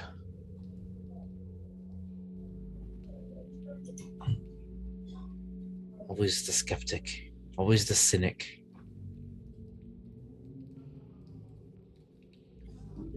Very well. I've tried to help you, tried to give you what I can, but if Wait. Can you show me where he rests?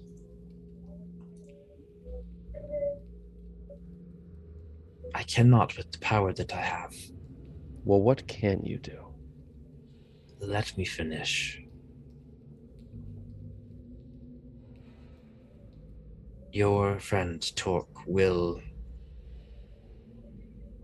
be able to lead you there if he decides after today. The rest I will leave for him to tell. What would you have me do then? To help myself. Let somebody in, Taylind. Put your faith in somebody, your trust in somebody. You are not alone. Stop pretending that you are.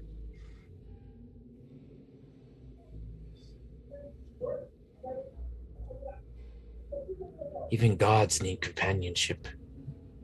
What makes you think mortals are any different?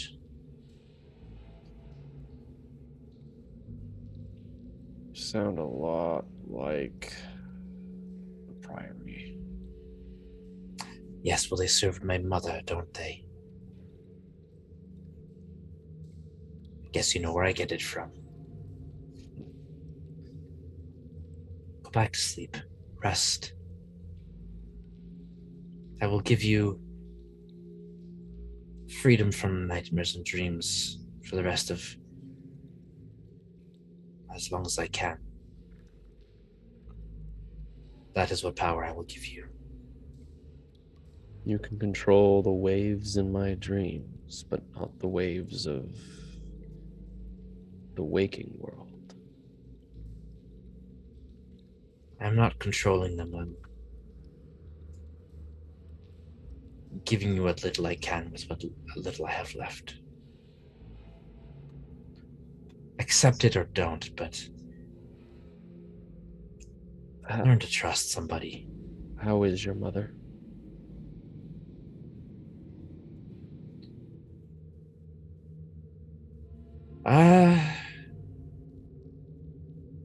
Sad.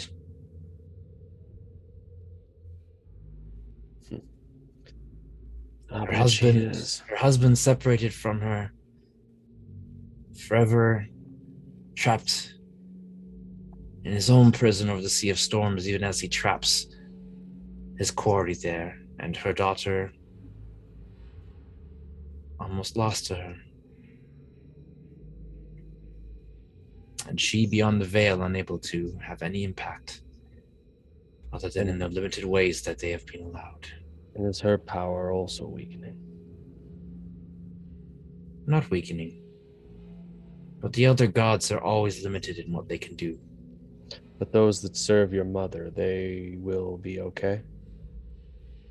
They should be. And those that Triskades has its way, then who knows, but... And those that your mother takes into her when they pass on? They are safe. And they will remain that way? Yes. And Triskades?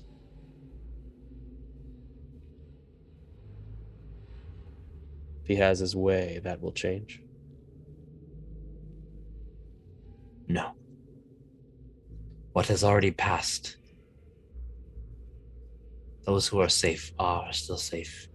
If you mean what will come of those who die after that, I have no idea. Sleep, Taylind. I've said as much as I can.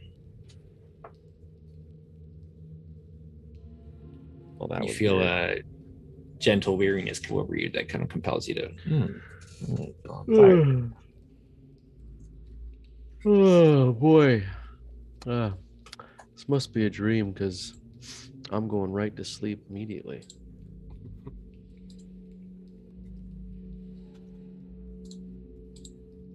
as you all eventually come to wake from your rest, we will take a break and pick it up from there. So stay tuned for whatever it is that develops next. We'll be right back. Hey, Elderbrain Collective. If you've been enjoying our live stream D&D campaign and want to support us, there are many ways you can do just that, and we would be super grateful. Seriously, it'd be awesome. First, of course, make sure you're following us on Twitch. Once we get our 50 followers goal, we can make our stream even better with subscriber perks. Then, be sure to follow our Twitter account. Subscribe to our YouTube channel where we post stream VODs as well as additional content coming soon. Of course, you can listen to audio transcripts of our stream on Podbean if that's your preference. Of course, you'll miss out on our handsome faces, but you get our incredible voices, so it's pretty good.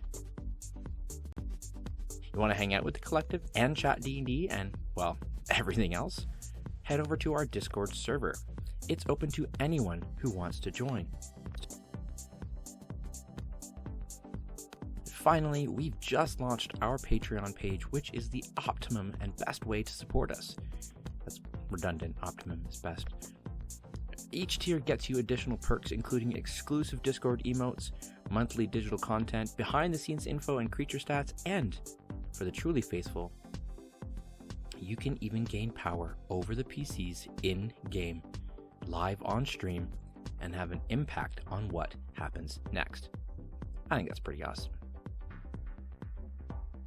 We'd love your support. You can find the links to all of our sites on our Linktree. Check out linktr.ee/elderbrain, Linktree/elderbrain.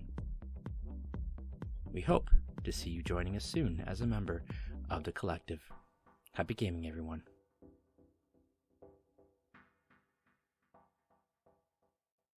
Whispers in the window or angry waves. Way ho, the sea of souls. Down to the mists as the ocean slaves. Way ho, the sea of souls. Hey ho, the sea of souls. Way ho, the sea of souls. Hoist the sails round the eddies and shoals. Hey ho, it's the sea of souls. Oh, way ho, the sea of souls. Way ho, the sea of souls. Hoist the sails round the eddies and shoals. Hey ho, it's the sea of souls. Hey ho, it's the sea of souls. Sea of souls.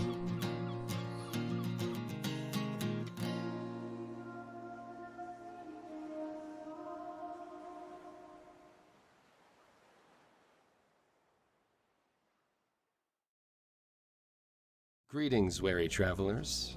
My name is Mike, and I will be playing the role of Dinar Neurixius, Dragonborn wizard on the Sea of Souls. Allow me to get into character and we can learn a little bit more about this pale golden dragon. Being chosen is supposed to be a good thing. Chosen by the gods to serve a purpose. However, it can mean facing a life alone. I was born in our homeland, Drakor, in the east. And though these scales are supposed to be a blessing, I was reviled by so many. I could see their jealousy, could feel their stares. My own people shunned me, and so I left. I still drew stares when I arrived in Stormhaven. It's hard to miss these scales. But the dwarves were far more accepting of me. I learned I could put my magic to good use out on the seas, so I served aboard a ship, adding my arcana to their arsenal. Maybe one day I'll return home. Maybe they will welcome me as Verithan's champion. Or at least, as kin. For now, though, life among the Gungrim is good. I am used to standing out here, used to towering over this good folk. But what they lack in size, they make up for in heart.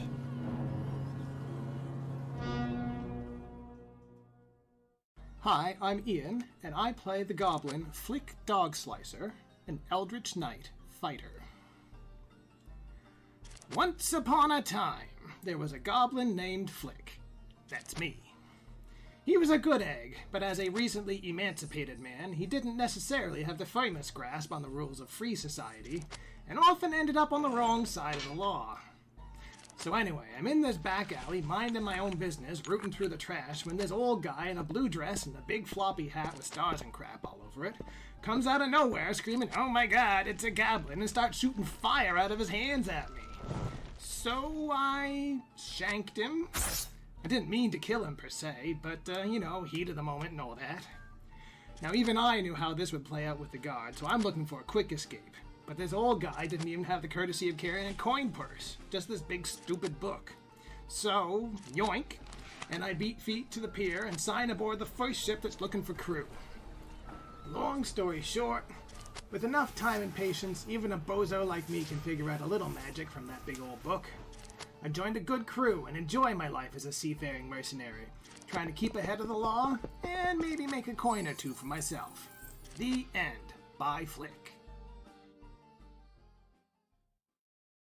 Greetings, tale seekers and story watchers.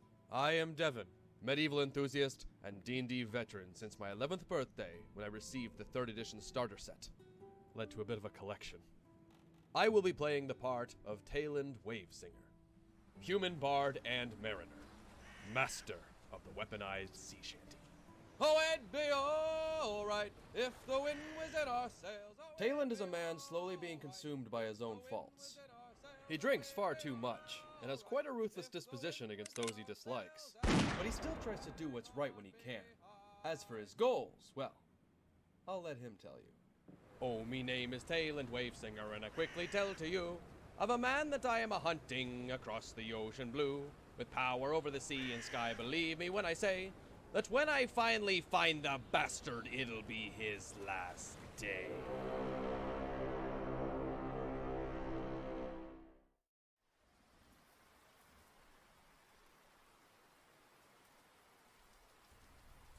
In Xanadu did Kubla Khan a stately pleasure dome decree, where Alf, the sacred river, ran through caverns measureless to man.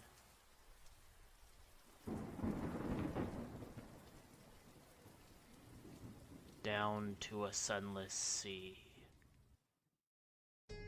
Torque is a Tortle barbarian, presumed to be the sole survivor of the Loggerhead tribe. Even by Tortle standards, Torque is a taciturn individual, never deigning to use 5 words where 2 will suffice, and as such has been less than forthcoming in sharing his personal history with his compatriots. What is known of Torque is that he was discovered on a remote island by a passing merchant vessel, having apparently been marooned there for some years in the wake of a shipwreck which destroyed the rest of his tribe. It is for this reason that Torque holds a special reverence for Desfuna, goddess of the ocean, whom he believes spared his life in the ocean storm that decimated his kin. Having spent the better part of a decade in near total isolation, Torque is unfamiliar with the ways of the modern world, and his social skills are somewhat lacking.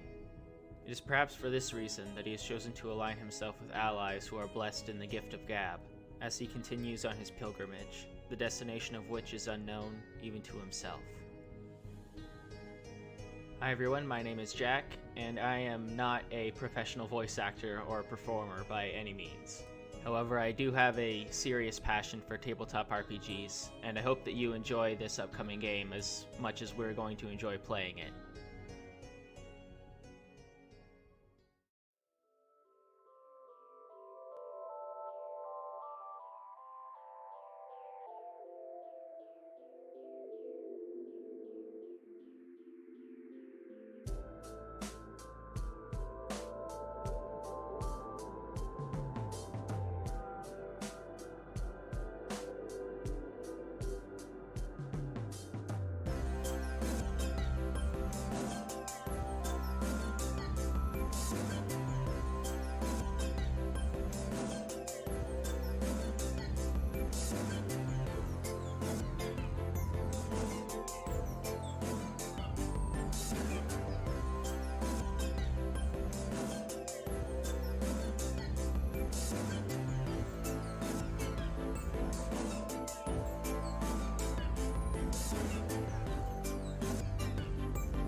All right. As we return and as you all wake from rest and find yourselves definitely feeling a little bit better, although each of you with burdens and mysteries to bear moving forward. Tanshu wakes a little bit slowly, seeming pretty exhausted, but she kind of sits up, rubs the back of her head.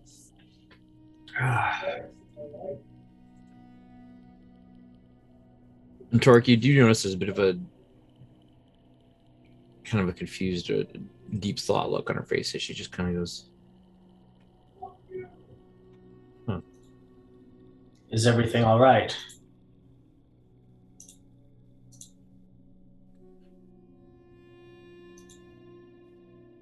Desfuna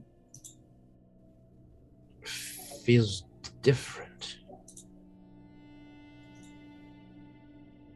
She spoke to me through the well while you were sleeping.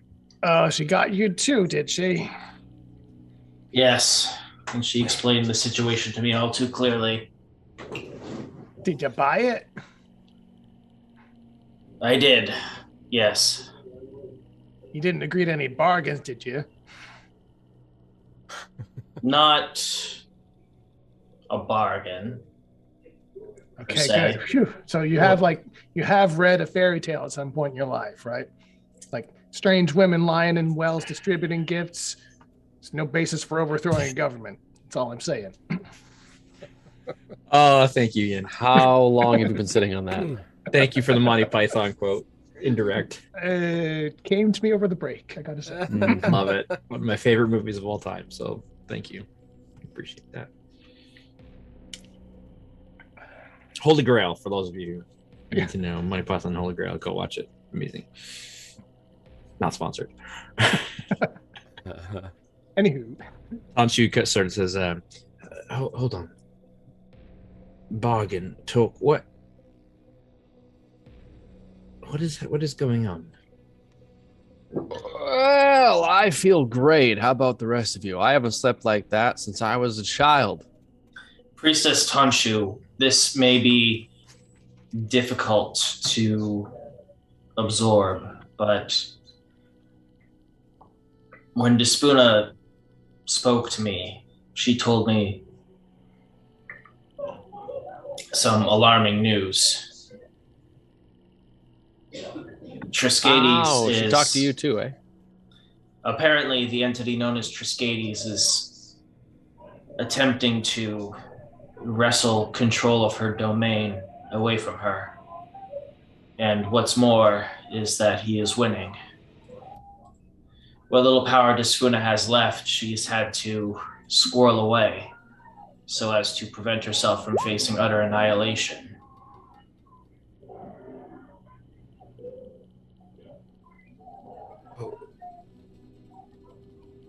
She told you all of this.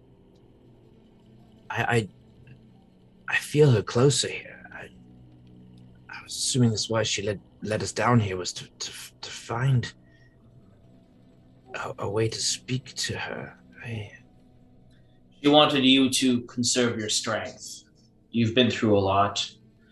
And she said that you would understand the coming path in time. Torque will step forward. Captain, the rest of you, there's something I must ask of you all as well. What's going on, Torque? In our time together, I have done my best to be transparent with you, especially since we have arrived here in Tyr. I have laid my past bare. You're all aware of my past misgivings, but also what I intend to do to correct the damage that I've caused. What I need to ask of all of you is, whether or not I have your unwavering trust for what must be done moving forward.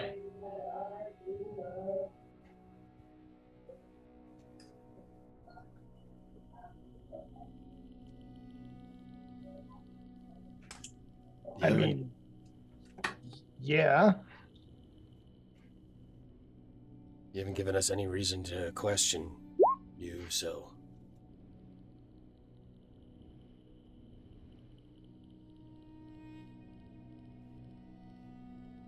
Sorry, Rex was figuring out a quick sound issue.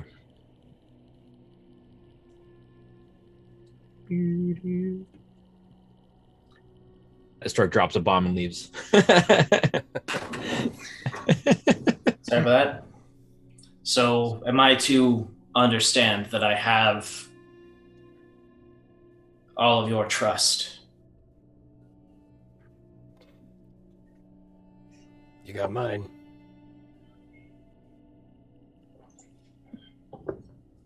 And the rest of you?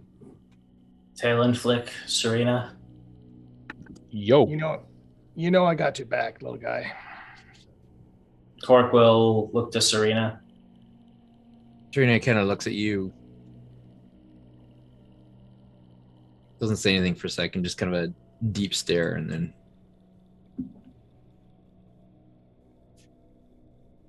just gives a nod. She still seems to be, as she was there for part of that conversation, she's kind of weighing, like, what is going on? Tanshu stands up and puts a hand kind of on your shoulder, on your carapace, and just says,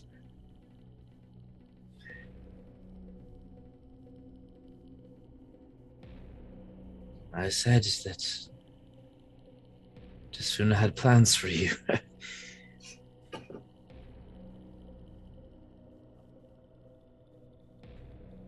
Can't say that I fully understand, but if she has spoken to you and chosen you, of course I will do what I can. Thank you, all of you. And now that I know that I have your trust, I hope that what's about to happen will be somewhat less alarming than it would otherwise be. Torque is going to step up to the wall and just plunge both of his arms into the water. Okay. Oh. I thought we weren't supposed to do that. My whip is out. I'm gonna try and trip him. So as soon as you're gonna try and trip him? Yeah, absolutely. Okay, go ahead and give me a tripping attack then. Rage. So, if you're raging as you're doing this, then sensing any confrontation, then sure. All right, so it's gonna be my acrobatics, and you can oppose with athletics or acrobatics. I'm probably going to choose athletics. Oh, mama! Oh my gosh, 27. Yes! Well, wow! Yeah, I can't top that. Okay, so you trip him. Torque, you're going for like the plunge, and right after Flick has told you, like, yeah, I got your back, buddy, and then he like trips you down as you're going. What do you want to do? You're kind of like you're like right beside the well. You've been tripped, but you still have your hands free technically. Can I kind of just like try to lunge forward and get my hands into the water before I completely fall? Yeah, give me a dexterity saving throw. With danger sense? Unfortunately not. There's a danger. No one saw this coming. Whoops. Oh no, that was initiative. So. Ignore that. Yeah, I wouldn't quite say it's a danger. Nat 20. With a nat 20 on that, yeah, you managed to just kind of reach out enough to like lunge and get your hand.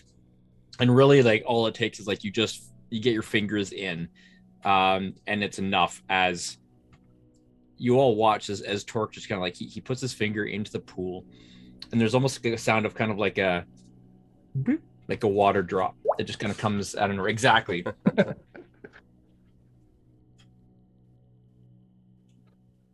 And you all wake up a moment later as the light in the room kind of starts to gradually fade as it's just blinding bright. And you realize that you're like on your back, on your, up against the wall, on your butt, whatever it is, wherever you fell, and just kind of like not really understanding what just happened. There's a moment where Torque reached out, touched the water, and that was it. And then you're all kind of like coming to. Torque, what did you do? Torque is standing by the well, on his feet now. And which hand did you plunge in? We'll say it was the right hand, I guess. Right hand, okay. Torque's entire like right hand and forearm is coated in like glistening salt water that seems to be moving and just like almost sounds like an ebb and flow, like the tide, just completely encasing his arm. And as you wake up and you'll look at him, it starts to kind of sink in and disappear as it like absorbs right into his skin. And there's a flash in his palm of like an aquamarine color, and his eyes do the same, go.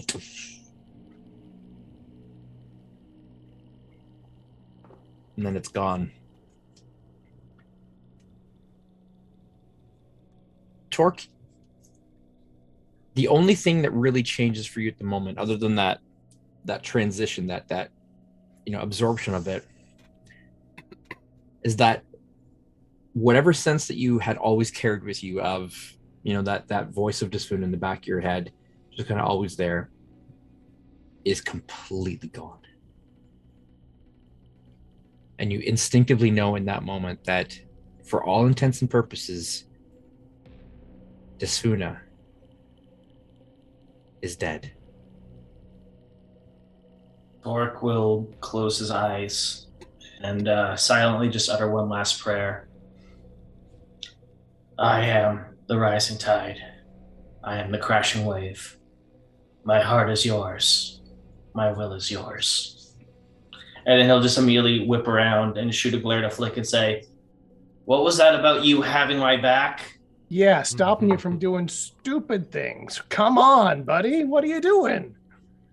What I'm doing is preventing Triskades from stealing what was left of Desfuna from the world.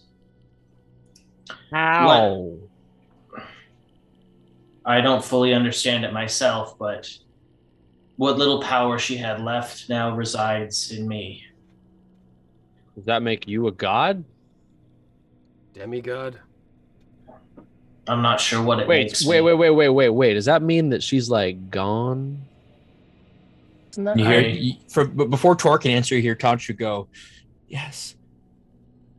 And you just see like tears are just like pouring down her face, and she's just on her knees. Doesn't this mean he wins? Torque will ignore the others and just sort of take a knee in front of Tanchu and just say, Tanchu, I am sorry. This is what she wanted. This is what she asked of me. Does this mean Torque's in charge of the church now? Oh, why? Why? All my life I've felt her presence, known that she's there, and it's like my heart's been ripped out.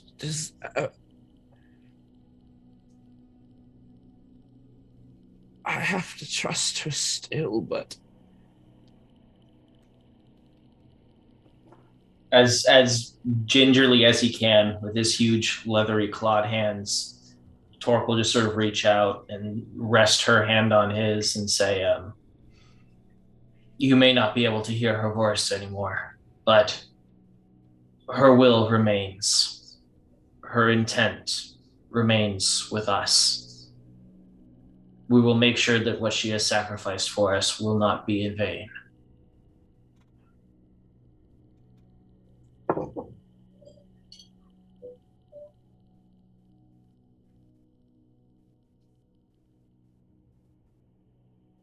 I will follow you. I'm sorry. I'm. This is going to take some processing. I understand. I know she had her reasons, but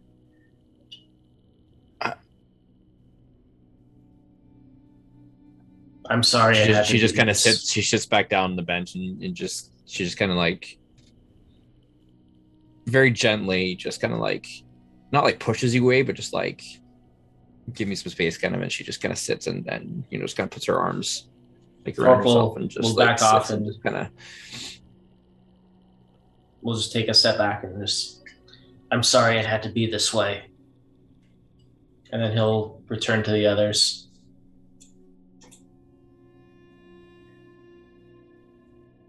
We should move. I'm not super clear on what the plan is at this point. So you've got the god juice in your arm now. Well, if anything, at least it's far more feasible for him to punch a god now. This is a good point. Our current goal remains intact. We must remove the presence of the entity claiming to be Eddard Vale from this island. Won't get any complaints from me. All right. Less voices in my head is all good. Now you're not gonna start going all clergy on us, are you? Torek handing out pamphlets and sermons and stuff. No. By the sounds of things, they have both joined us in the world of the secular now. So, as far as I am concerned,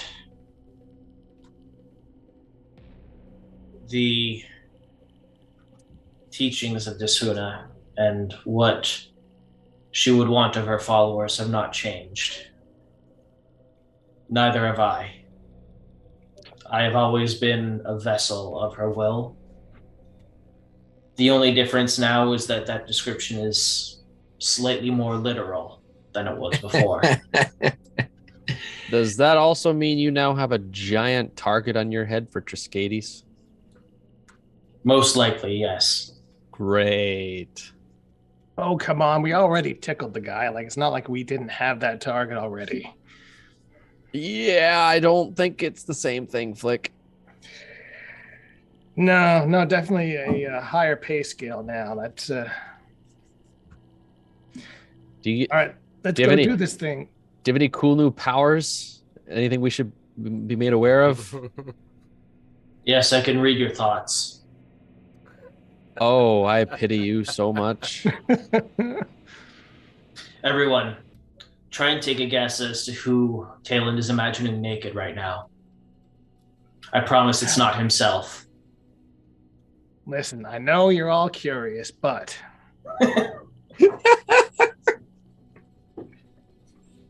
would it make you feel better? And I'm starting. Serena just kind of like. Apologies. This is rather. I thought that perhaps I could try and inject some levity into this moment. That's exactly the best and most healthiest way to deal with any level of trauma. Yeah, Here we go now. Serena that just bluntly states out. She looks very disturbed by all this. Yeah, we need to go. We can go, Please. I guess. I don't think there's anything left for us here. I think we can safely assume that if anybody were to find this well, they'd get a big fat goose egg. Is the well with Torque's the well now?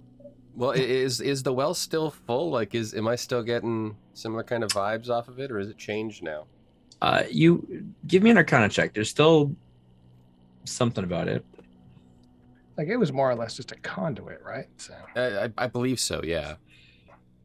You can go do with advantage. If I'd say you and Flick are kind of putting your noggins together. Well, my first roll was a 19. Ooh, My second go for that was 20. a 1. Woohoo! So that's a 19 plus 7. If I could get this to actually open. Awesome. So 26. Yeah.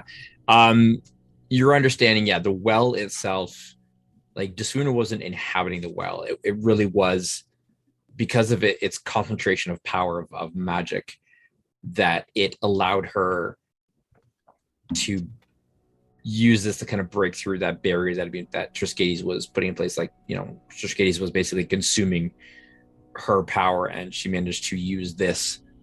This was like the spot that she knew she could get through. So the well itself is not of her. It's not Disfuna. It's not connected to her. It's something that she used. So it is still there. It still has that liquidy stuff inside of it. It still has that, magical aura coming off of it. Very much intact, very much unchanged. With an apologetic look, Torque will kind of look back at Tonshu and say, Tonshu, are you all right to move? Yes. Yes, let's get out of here, please. Serena, if you would keep an eye on her, please.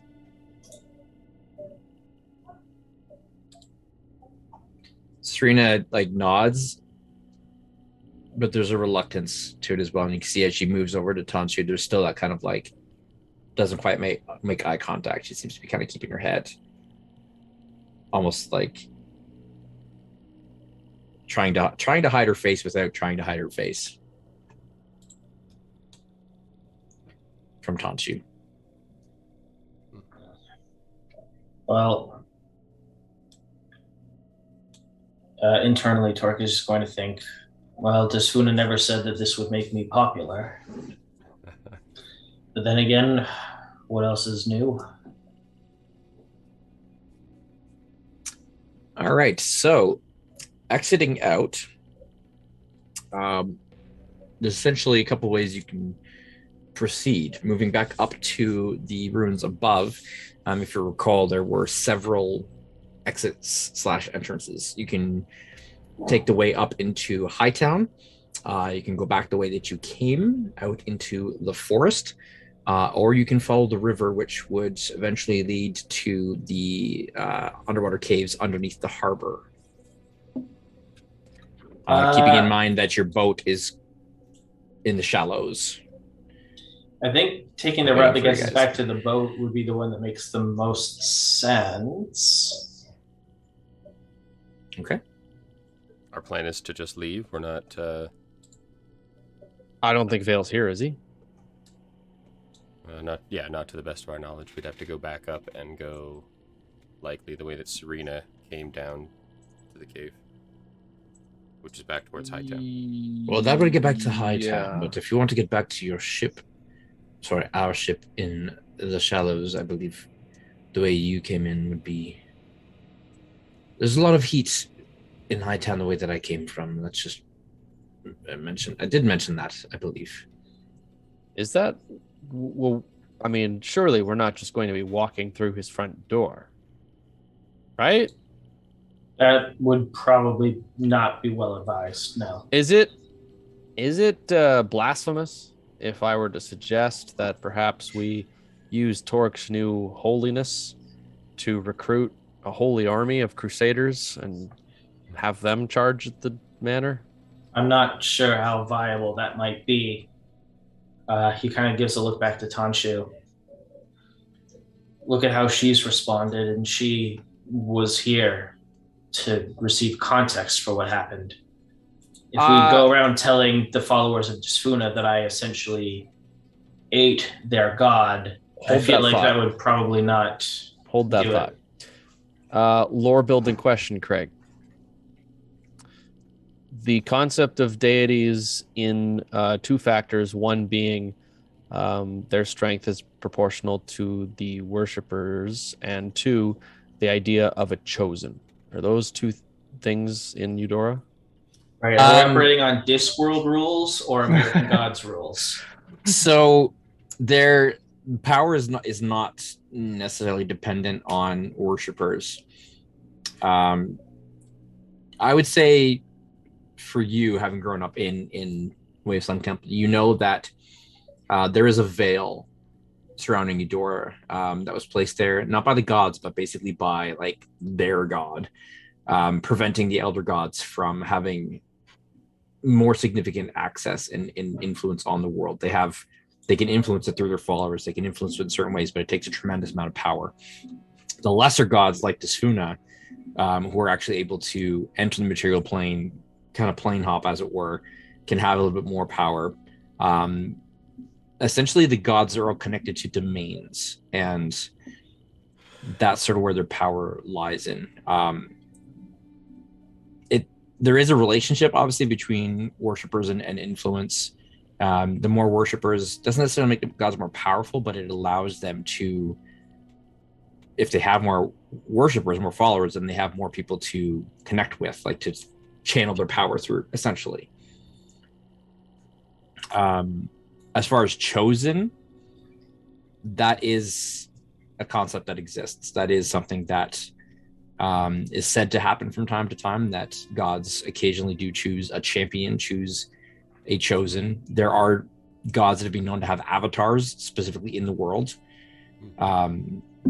You likely would have read of the Sage King, who is like considered to be a direct avatar of the god of knowledge. It's rare, but it does happen. Is that something we could leverage then? That I would say you might not necessarily know as much. You can give me a religion check on that, but I can do that. I'm not terrible at that. While he's rolling, for clarification as well, the other side of it, are the followers of Desfuna reliant on Desfuna for their magical abilities? So with Desfuna gone, are all clerics of Desfuna useless? That is also a good question. I guess you'll find out. That's a 20. With the right influence and charisma, etc., it potentially would be possible. It's really going to depend on. Essentially, you have no idea what has just happened to her followers, to her. Yeah. Those in power. So a lot of it would depend on that. I mean, one of us has a +6 to deception. I would say that you'd probably likely know, claiming to be a god or along the likes without that actual blessing, whatever. It wouldn't go over very well for a lot of people. That's definitely I guess then to follow into that, then, do we believe it is a good idea to explain what has happened, or to just kind of not say anything and like leave it alone? I believe that is Torque's call to make, and I won't take that agency away from him. Fair enough. So with all that laid out on the table, then, all right. So Torque, seeing as how we have a bit of an understanding of what's going on here and how the church generally works, what do you think? You want to get some stained glass windows made of you, or would you rather be consigned to the dirt of history? I am apprehensive at the thought of putting too much attention on myself. However, there are parts of this narrative that could be advantageous. It is true that the reason that Desfuna is no longer present is because of Triskades. And we know that the being that has taken the place of Eddard Vale is in some way aiding Triskades. These two things are true. And these two things, I'm sure, would be things that would unite the people of Tyr against him. Those that followed Desfuna, at the very least. However, I'm not sure if setting myself up to be some sort of messiah is advisable, nor is it something that I want. Tanchi speaks out at this and says, "Please don't do that." Yes. as she said. Whatever she has chosen me for, honor her. I will support you, Torque. If you remain true to her. But only then. Please do not diminish her presence, her image, her...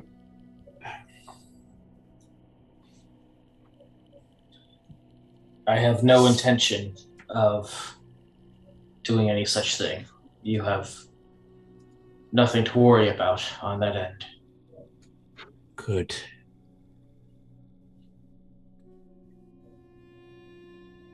As for... I need to get to the temple. I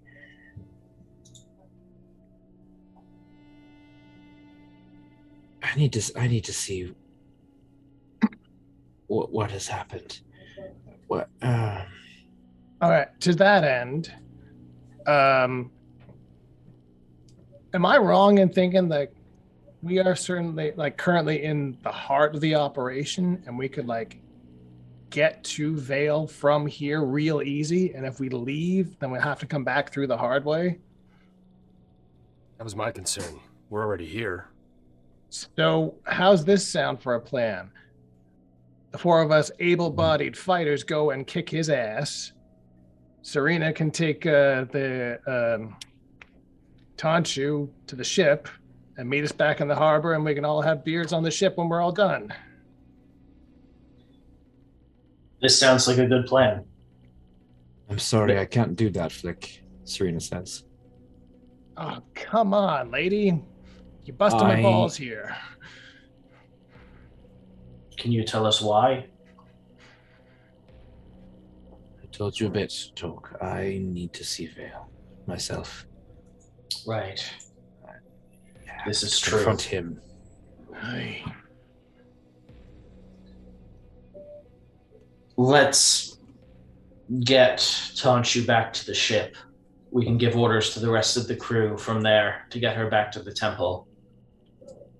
Hopefully they won't face too much resistance, but I think that Flick is right. If we are to confront Eddard Vale, then this might be the most fortuitous chance we get. I mean, if the DM is giving us an assassin for help against the boss, I think we should probably take it. Because that's scary. Yeah. When Serena says this, when Serena says she has to confront Vale, she's looking at you, Torque. Tonshu kind of steps up beside you. You can see now that Tonshu's eyes are fully on Serena, and there's a piercing intent investigation there. She looks at Serena, and Serena kind of sees her looking and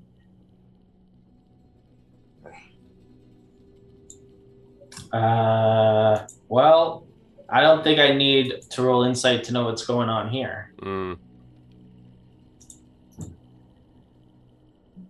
Tonshu says, "It can't be."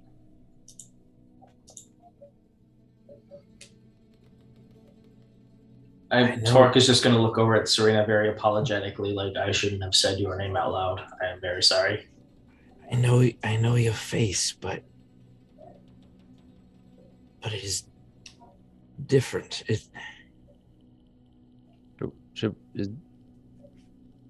How can this be? Dork, you want to enlighten us? If the four of you could, if the three of you could join me off to the side here, I think you two need a moment alone. Sidebar. No, please stay. Very well.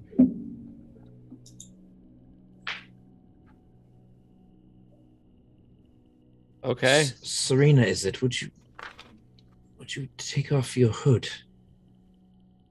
Please.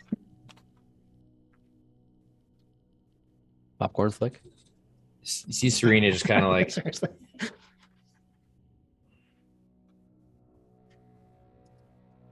pulls back the hood and she brushes back her black hair. You can see the prominent elven ears. The ears. Sticking out, and she kind of pulls her black hair. Tanchu seems genuinely surprised by this. She says, "Elf? But you're her spitting image.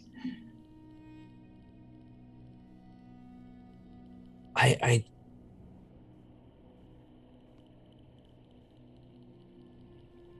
Valencia? Please tell me."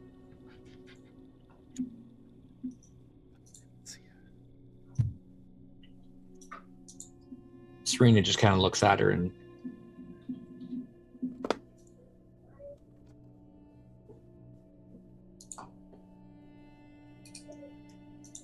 "Hello, Auntie."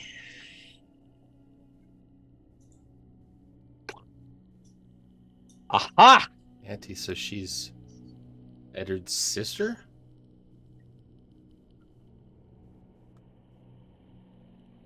But you... Or cousin. It's really you, but you're... I'm... My goddess is dead. My niece is back from the dead. My nephew is not my nephew.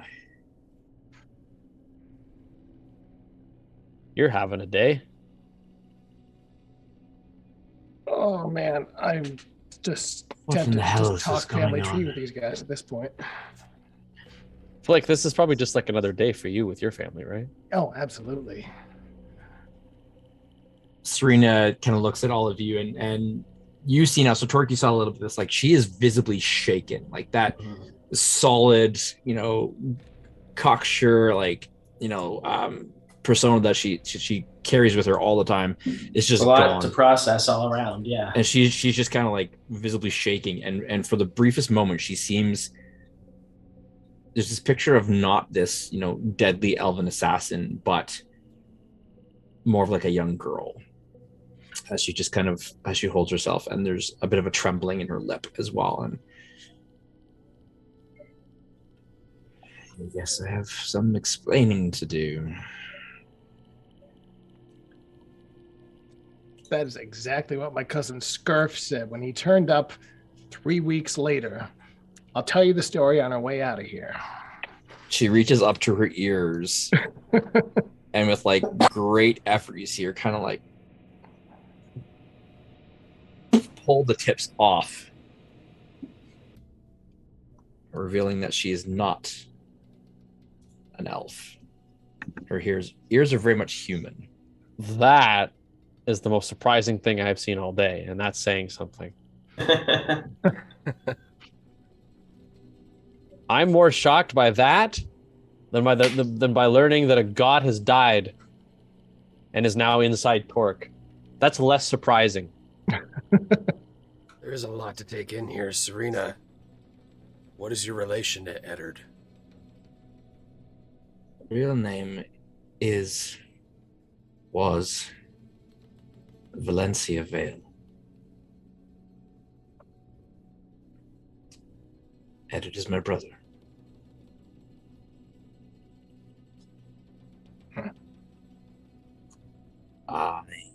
My condolences. Was sent away Yes. from here by my father when I was very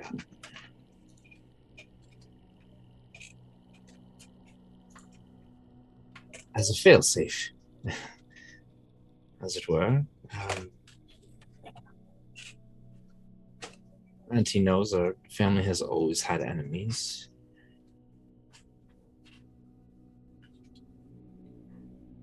Our line was dwindling. My father thought it would be good if there were an unknown heir who could be kept in secret.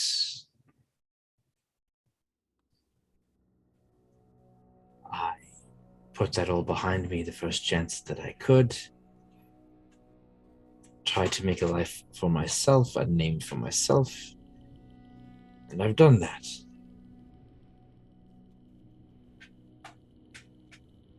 And then I met you, all of you, and you brought me right back home. Sorry. Yes, well,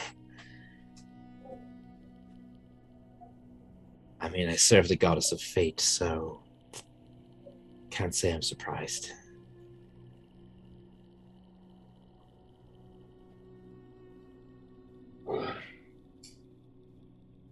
And he thought that I was dead. Everybody was led to believe that I had died. That was the secret, I suppose. Even my brothers did not know that I was still alive.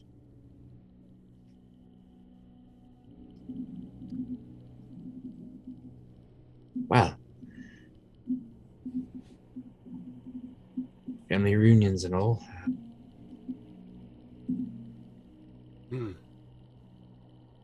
Can we please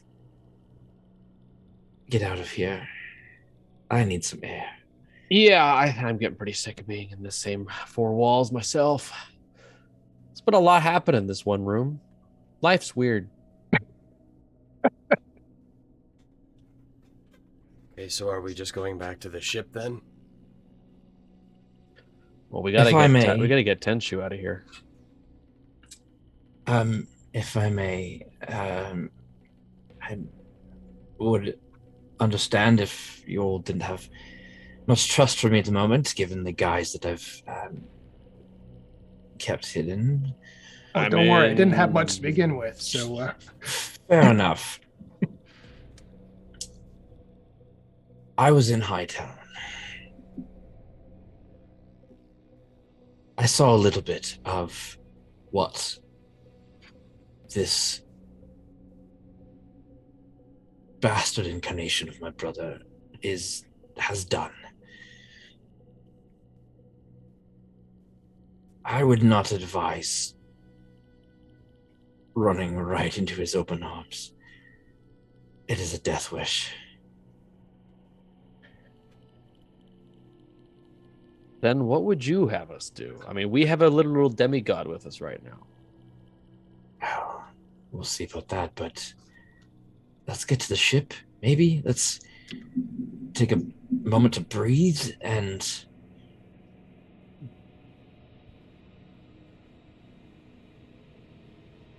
Well, that's just my opinion, but... I mean, it would be easier to shoot him with cannons than doing all the legwork ourselves. All right. Let's go back out to the ship.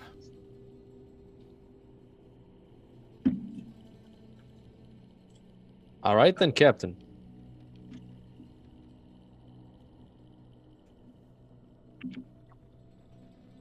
Let's go. Demigods first. Yes, Your Majesty.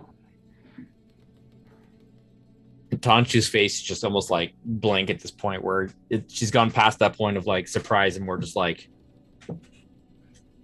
almost like in shock where it's just like what? A little shell shock. Episode title. Hey, I'm very sorry. All right. So you want to make your way back to the ship? Yes. It seems to be the consensus. Making your way back up through the ruins, you find no resistance. The guards, everyone appear to be gone. Been a Their while. presence is entirely absent now. You find no resistance as you make your way back out through the long tunnels out into the forest. Returning to the beach, after a good trek, you find your rowboat still there, hidden where you left it. Well, and as you make your way back to the ship, rowing back out, you can see it's still safely anchored in the shallows where you left it. Dinar, as you get closer to the radiant dawn, your arcana senses are tingling. The faint smell of danger. My Dinar tingle? Your Dinar tingling. Dragon tingle. Yeah. There's a sheen on the hull that you don't recall being there before. A glistening, kind of a radiant effect, actually, that seems to catch the light and manipulate it. And as you all pull in closer, there's almost like a very fine, translucent barrier of seawater clinging to the hull, surrounding the entire ship. The other guy's like your arm. Yeah. This seems unusual. Sounds like Desfuna was able to come through on what I asked for.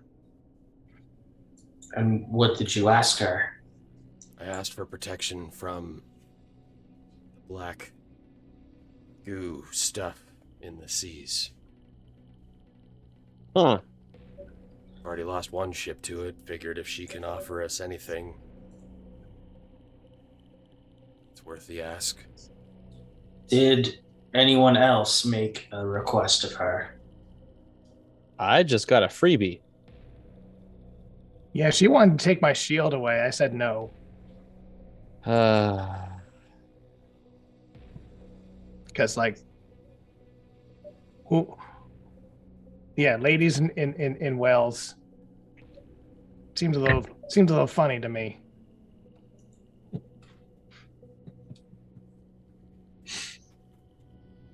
Taylind, what exactly Fair do you mean enough. by a freebie? She she offered to help me sleep better at night. Don't worry about it. Didn't realize you were Sounds having like trouble there's sleeping. It sounds like there's more to it than that, but perhaps. Well, it's in case I ever run out of good old resolve here. We can unpack that later. I mean, surely everyone knows it's easier to sleep when you're hammered, right? Like that's just common knowledge. Yeah, but you already have that. But now I can sleep when I'm not hammered. Interesting. At least I assume so. She said she'd do it for as long as she could, but now she's dead, so... Well, here's the plan. How about we try tonight and see? No. Not worth it. Be that as it may. Well done, Dinar. Good job, Captain. Should we go? Hope you haven't sold your soul to some fey, well-dwelling naiad or something, and we'll see what we do. Coming back to the ship, you see Kadana and crew waiting for you there. Kisik sitting on the railing, just kind of like wagging back and forth. And you see the winged form of Kamari as well. Hey. On your ship, and as you return, she's, it's so good to see all of you. Oh, you're alive. Yes, and I have much to tell you about the tower. I sense that there is much to hear as well. Yeah, a lot of filling in to do all around. Torque had a big breakfast. He'll be okay. It's fine. All right. Well, Mari, are you here alone? no.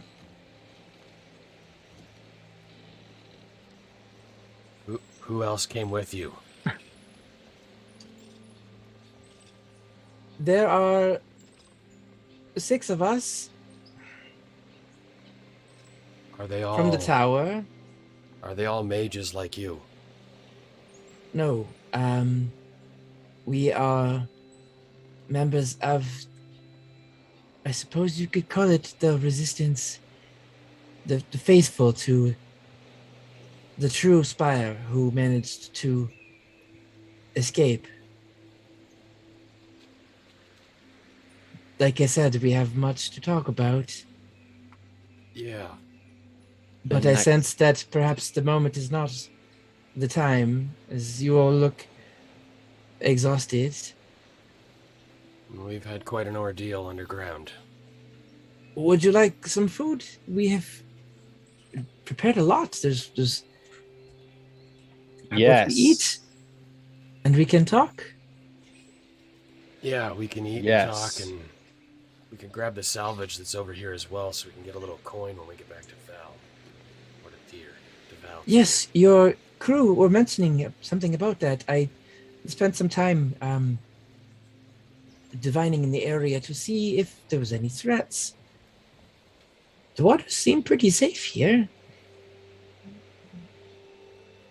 I thought I could be of service while we waited for you. Yes? Oh, we appreciate it. You're hired, Yes. lady. I'm sorry, I don't understand. Hired for what? You're a new lookout, man. I don't think that would work out well, but my... Hey, it's worth offering. Yes.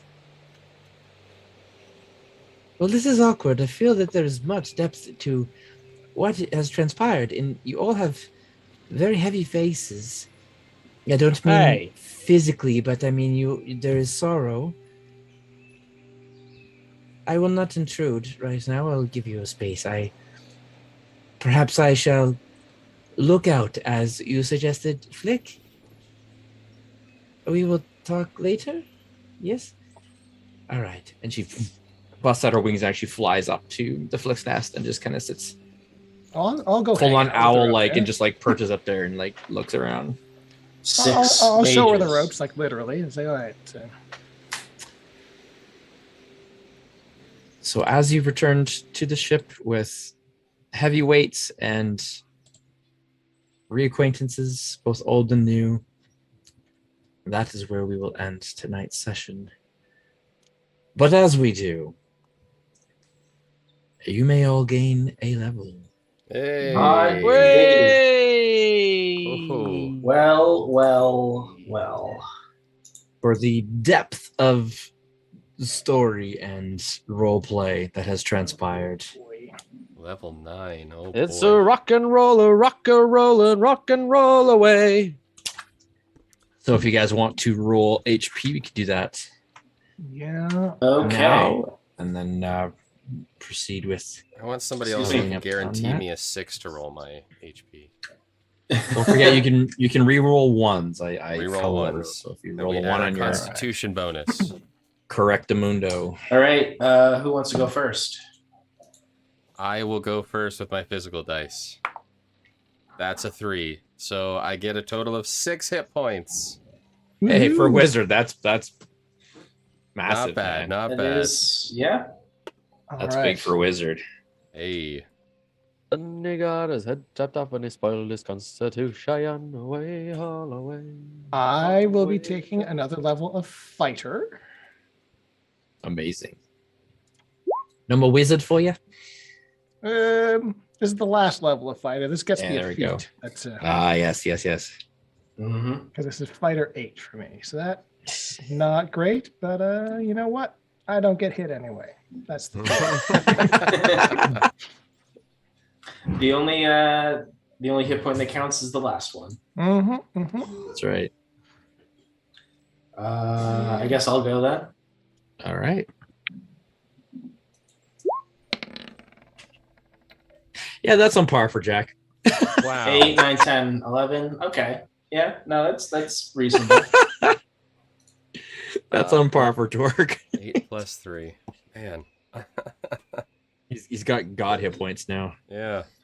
I mean, what's much more important now is that I do get. Oh, Taylind, Nice. nice. You needed that, I think. Taylind gets max there. Yeah, that's Definitely good. does 10. not hurt. Amazing. All right. Well, that is some exciting things.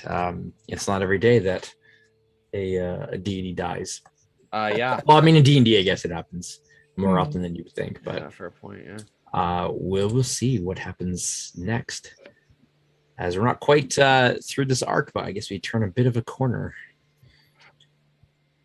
into the next phase of things. So we will pick it up from there with some new class feats and abilities, and such as, and Donar with some useful spells, probably. I mean, I don't know about you. I'm going for ASI because I'm mad. So yeah, boost it up. I'm charisma boosts. Awesome. All right, but that is it for us for this evening. So don't forget to join us next week as we pick up episode 41. And don't forget to join us on. Oh, look at that. We got another bot right as we're ending. Amazing. This last bye. It's nice. I get to ban a bot right at the end. That's a good feeling. Amazing. I love it. Hitting the ban hammer. But thank you very much for watching with us and hanging out with us. And again, if you're on Twitch with us, that's awesome. We appreciate it. But even if you're catching the VOD or the audio, whatever it is, thanks for enjoying our content. Be sure to check out our link tree for the links to our Discord, to our Patreon, to our socials, all the best ways to get what's the word I'm looking for, to consume our content. We would greatly appreciate that. But until next time, stay safe, happy gaming, everyone, and we'll catch you later. Bye-bye. Bye.